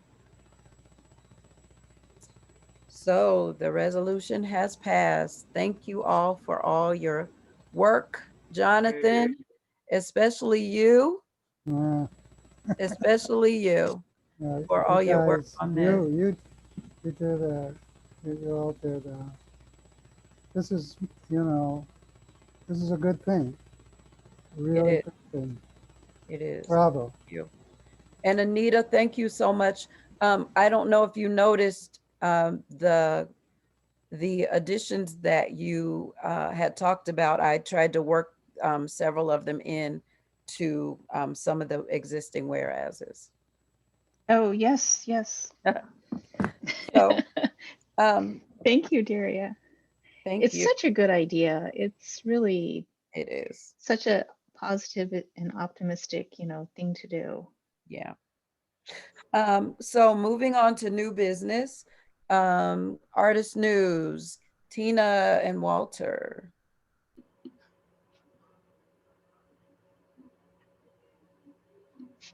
Well, there's information that comes about that we're made aware of, but there's no real formal channel for distribution. Creating a flyer is cute, but it's not really the best way and to distribute the information and get it to the right people. And so we wanted to have a discussion to find out, like, universally amongst the arts and cultural community, what ways would be best. We can't, it's my understanding we can't use the CB9 website. What is another? Who had that I mean, where did you get that understanding from? I thought that was mentioned. Well, that's from me because before, when I first got on the board, let me start this by saying the short answer is we could nobody get in touch with Barry for the last more than a week. So there may be a very simple, answer to this. When I first got on the board, I went and was asking about us having a Facebook page. At the time, Barry was not chair, and I was told that no.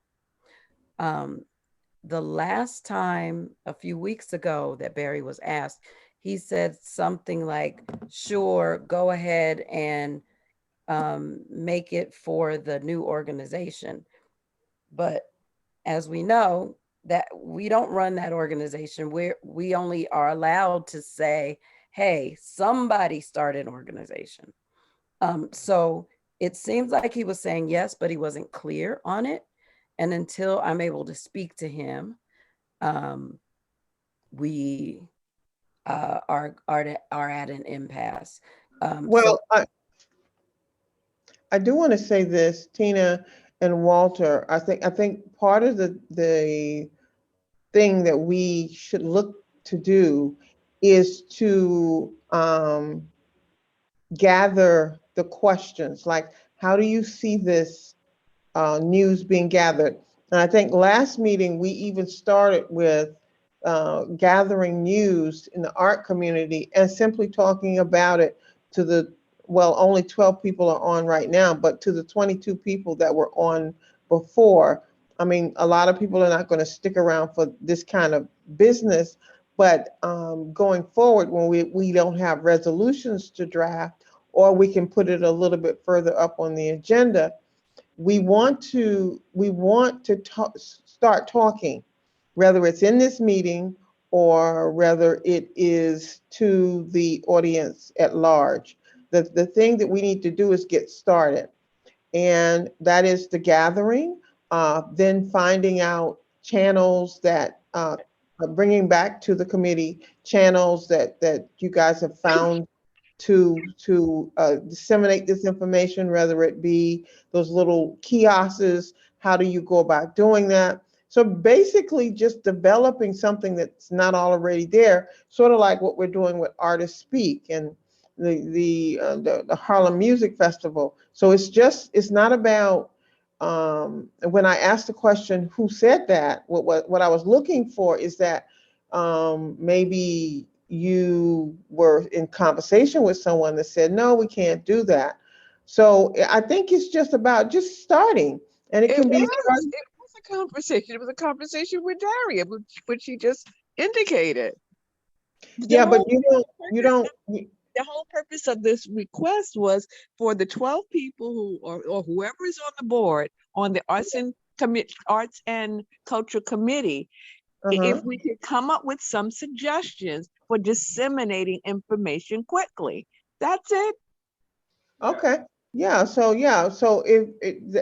we take any ideas that you guys come up with, and if you want to talk with Youtha or whatever, that will be fantastic. Whatever But let's start right here, right now. Well, there's smart people on this phone right here. This is the Arts and Culture Committee.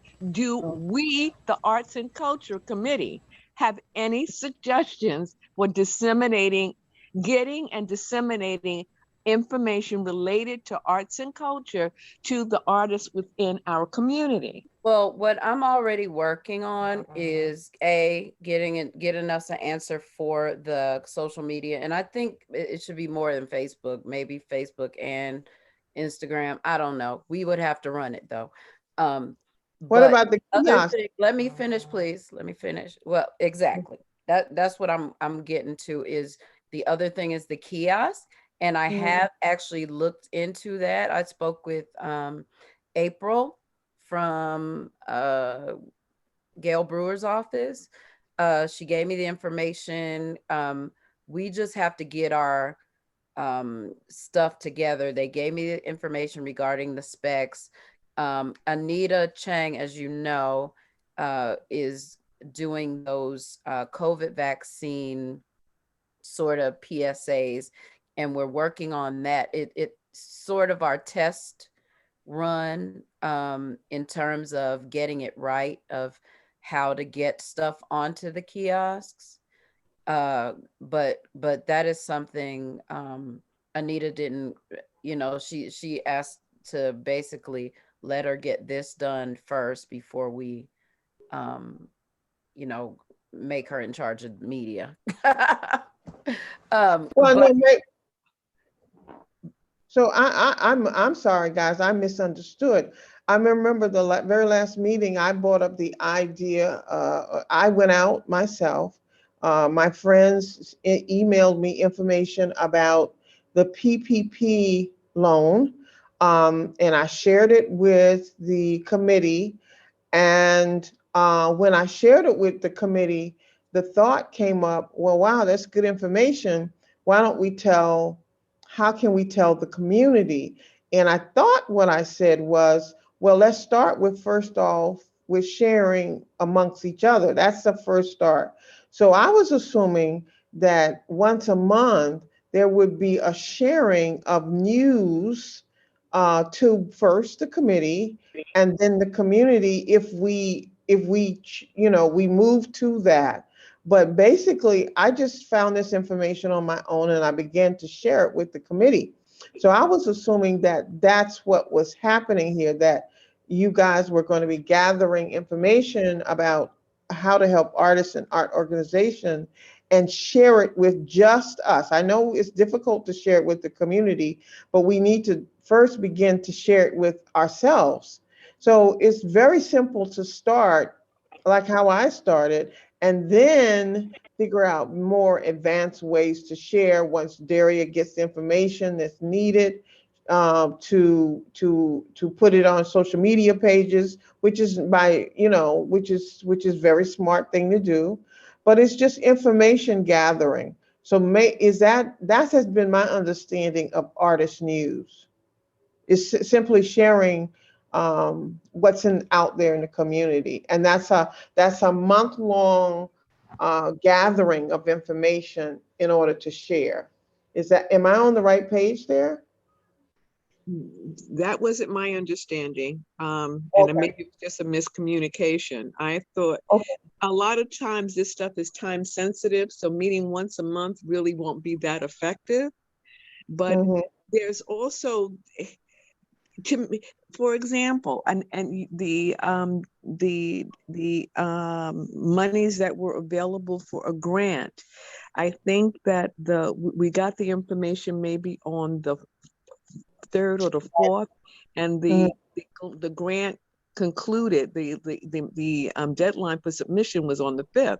If there was a method to get it out to be a social media in whatever capacity we came up with, they would have that time sensitivity isn't so great because you're able to hit it. You're able to send it out quickly, right? I think just sharing the information amongst ourselves or giving it to youth is not the best way.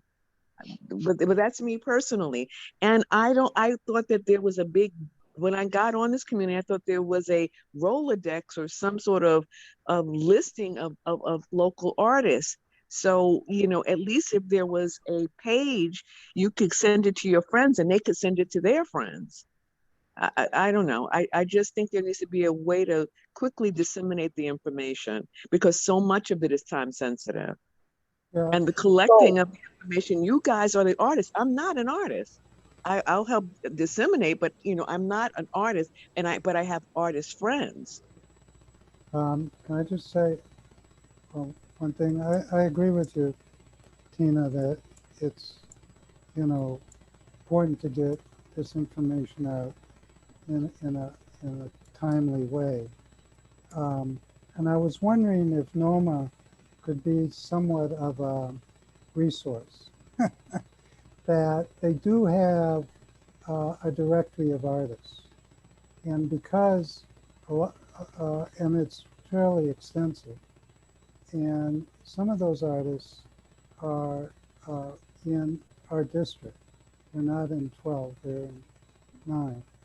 And maybe just taking a little bit of time and combing through their directory, and you know, and maybe um, using NOMA as a model to get the word out. Again, you know, NOMA is an independent organization separate from the community board. So we're a little bit handicapped, you know, in that regard. But I think it might be a place to start. Okay. Okay. It's something to look into. So, do you, is that something you can look into, Tina or Walter?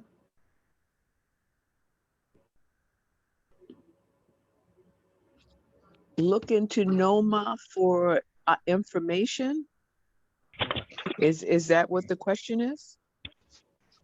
Well, Jonathan suggested that we contact the organization NOMA and see and find out what ways they use to disseminate information. And perhaps we can do some of the same kinds of things. I mean, we once had an artist registry, and that registry did not advance itself in some way, and we found out that it's really extinct at this point. So there just needs to be a creation of ideas to get this information out. But I don't think, personally, I don't think it should be something that is so difficult. I think we can do this rather simply. I think sharing the information, gathering the information and sharing it, with the committee, which I think is very important, because what happens is if you gather it and share it with the committee, people come to us for resources. Remember, I'm in social media all day long, and I really know it like the back of my hand. And one of the things I know is that when people realize that there's information to be shared, even within this very same platform, they come for it. So sharing it with both, starting somewhere with gathering the information, sharing it both in the committee and with YouTha and on social media, I think is a very good start. And then perhaps working with NOMA and finding out some of the creative ways they use to disseminate information is a second channel. But I think we just need to get started. Listen, let me take on the project of contacting NOMA. Okay, I'll either email or call them directly and see if we can set up a bridge. Okay. Oh, wonderful! That's wonderful. Yeah, that's great. So can we used to have at the top of the agenda, I don't know if they were subcommittees or whatever it was, but basically people who were doing different things like this. Can we put this at the top of the agenda for the meeting? So if you do gather any information, you know, over the month, we can have that conversation at the top of every meeting. And also, would you all be the spot for us to send if during the month we get time sensitive things, could we send it to you all for you to disseminate?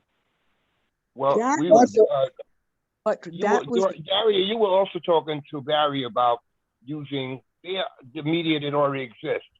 Can we get an answer on that too? The what? Whether we can use their Facebook page. I don't know if they have you can give YouTha the information, YouTha and Ray the information to put up on their Facebook page. As we spoke about the last meeting, their Facebook page is inept though, unfortunately, because it's not they don't interact, the page doesn't interact Mhm. because, you know, they don't have time to sit up and be on Facebook. All So right. when the few things come out, they're not in anybody's algorithm. So unfortunately, nothing gets seen. And furthermore, not a lot of people follow them except for the usual suspects, us who already get the emails and go to the meetings and that sort of thing.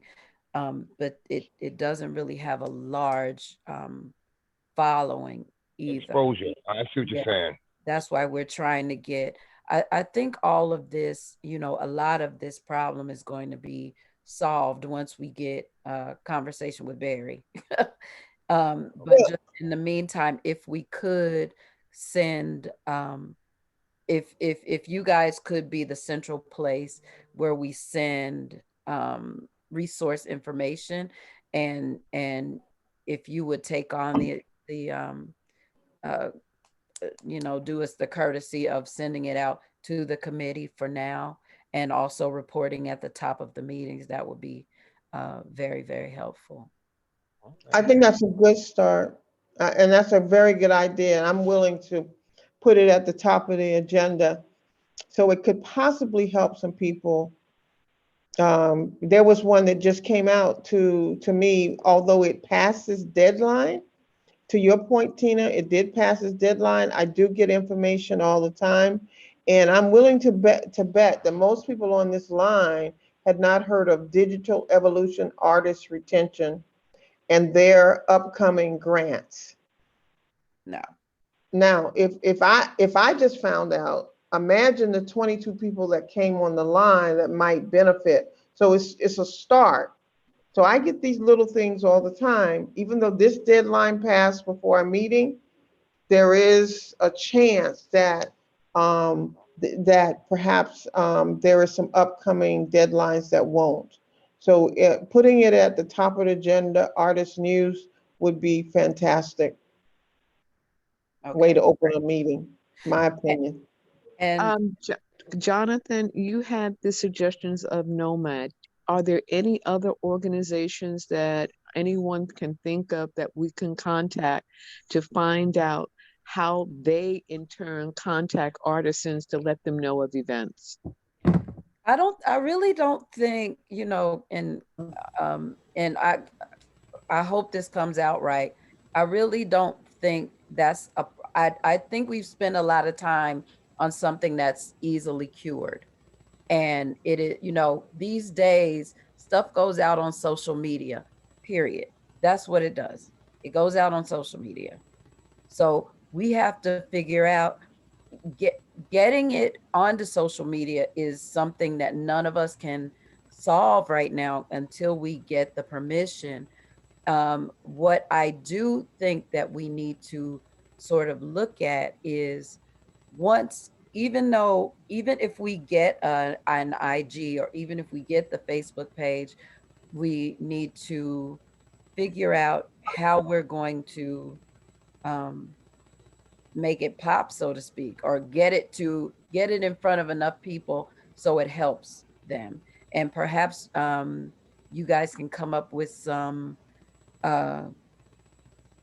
ways of doing that, or post, or a schedule where we can all, you know, contribute, or whatever. I think it's going to be not the what, but the how.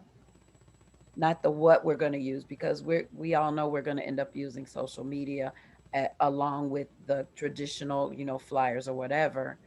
But I think it's the how that is the biggest. The reason why, Daria, I was suggesting contacting organizations that may deal with CB9 artists is, one of the ways I think that is imperative is that we contact, whatever vehicle we use for disseminating the information, that we make sure that we contact those artists, and they in turn will be able to contact more artists to know that this entity exists.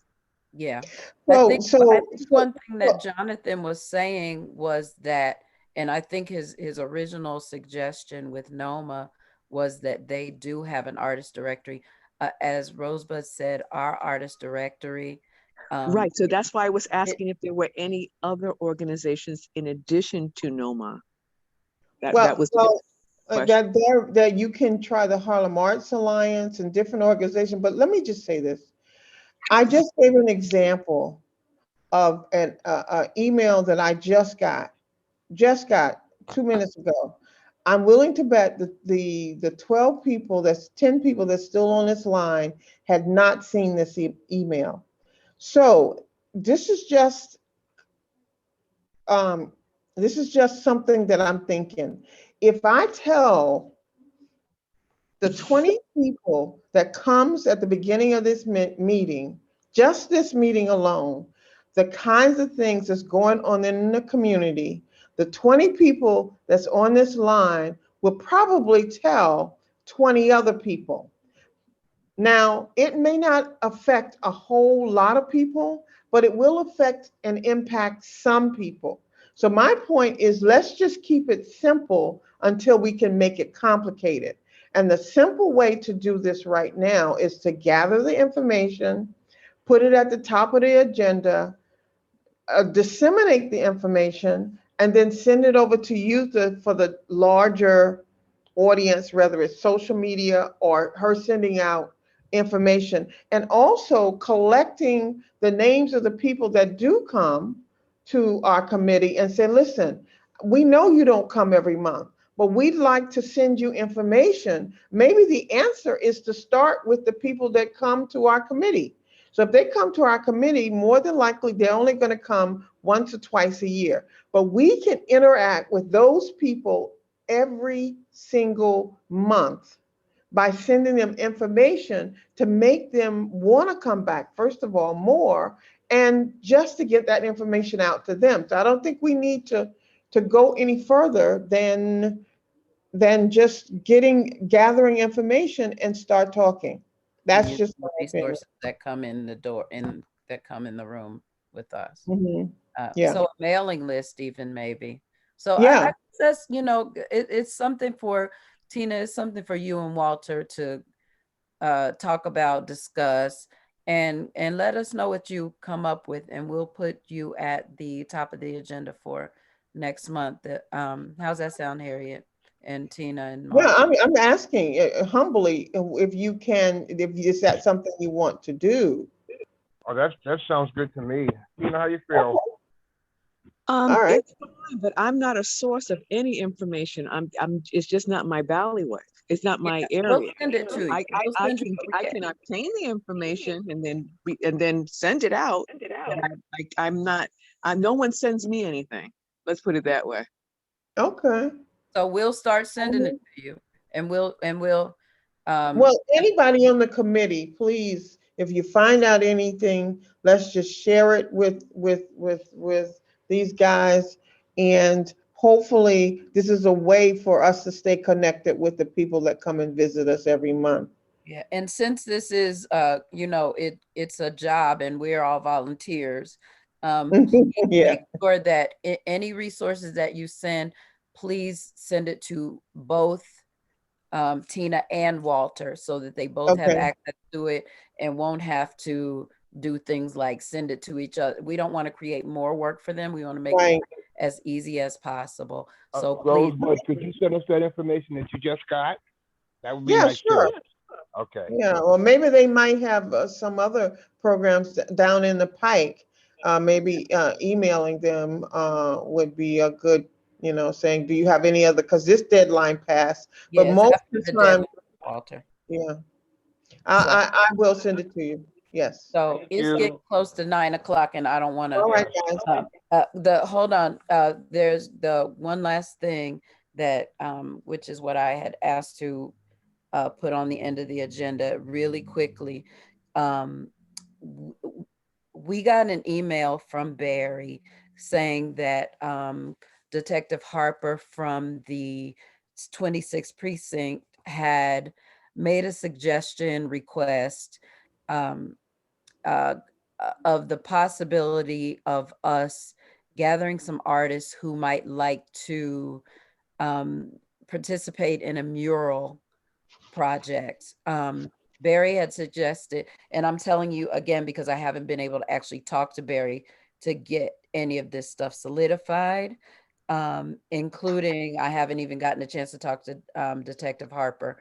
However, the kind of the thoughts that have been brewing are something like the Audubon Project with the birds, but to partner with businesses in at least in the 26th precinct, to get artists to do murals on their pull down gates. And this is to help beautify the community, but more so it's to help combat all the graffiti that's popping up around town, around the neighborhood. So in your comings and goings, and we're already gathering artists for Harlem Week / Harlem Music Festival. So in your gathering of artists, please keep that in mind, that we will be looking for visual artists. We're gonna try and either get WHDC, we're gonna try and source some funding to hopefully be able to pay them, but if we cannot pay them, at least to pay for the supplies. But again, no information about it. This is just a heads up that this is coming down, and it's something that we hope we can make happen for the artists. And that is the last thing on our agenda. Wonderful. Anything else? Any questions, any comments? All hearts and minds clear? Okay, thank you all for A coming. motion to adjourn. Second. And Wonderful. we are out at 8:54 p.m. Thank Good you. night, guys. See you all Good next night. month. Thank you for coming.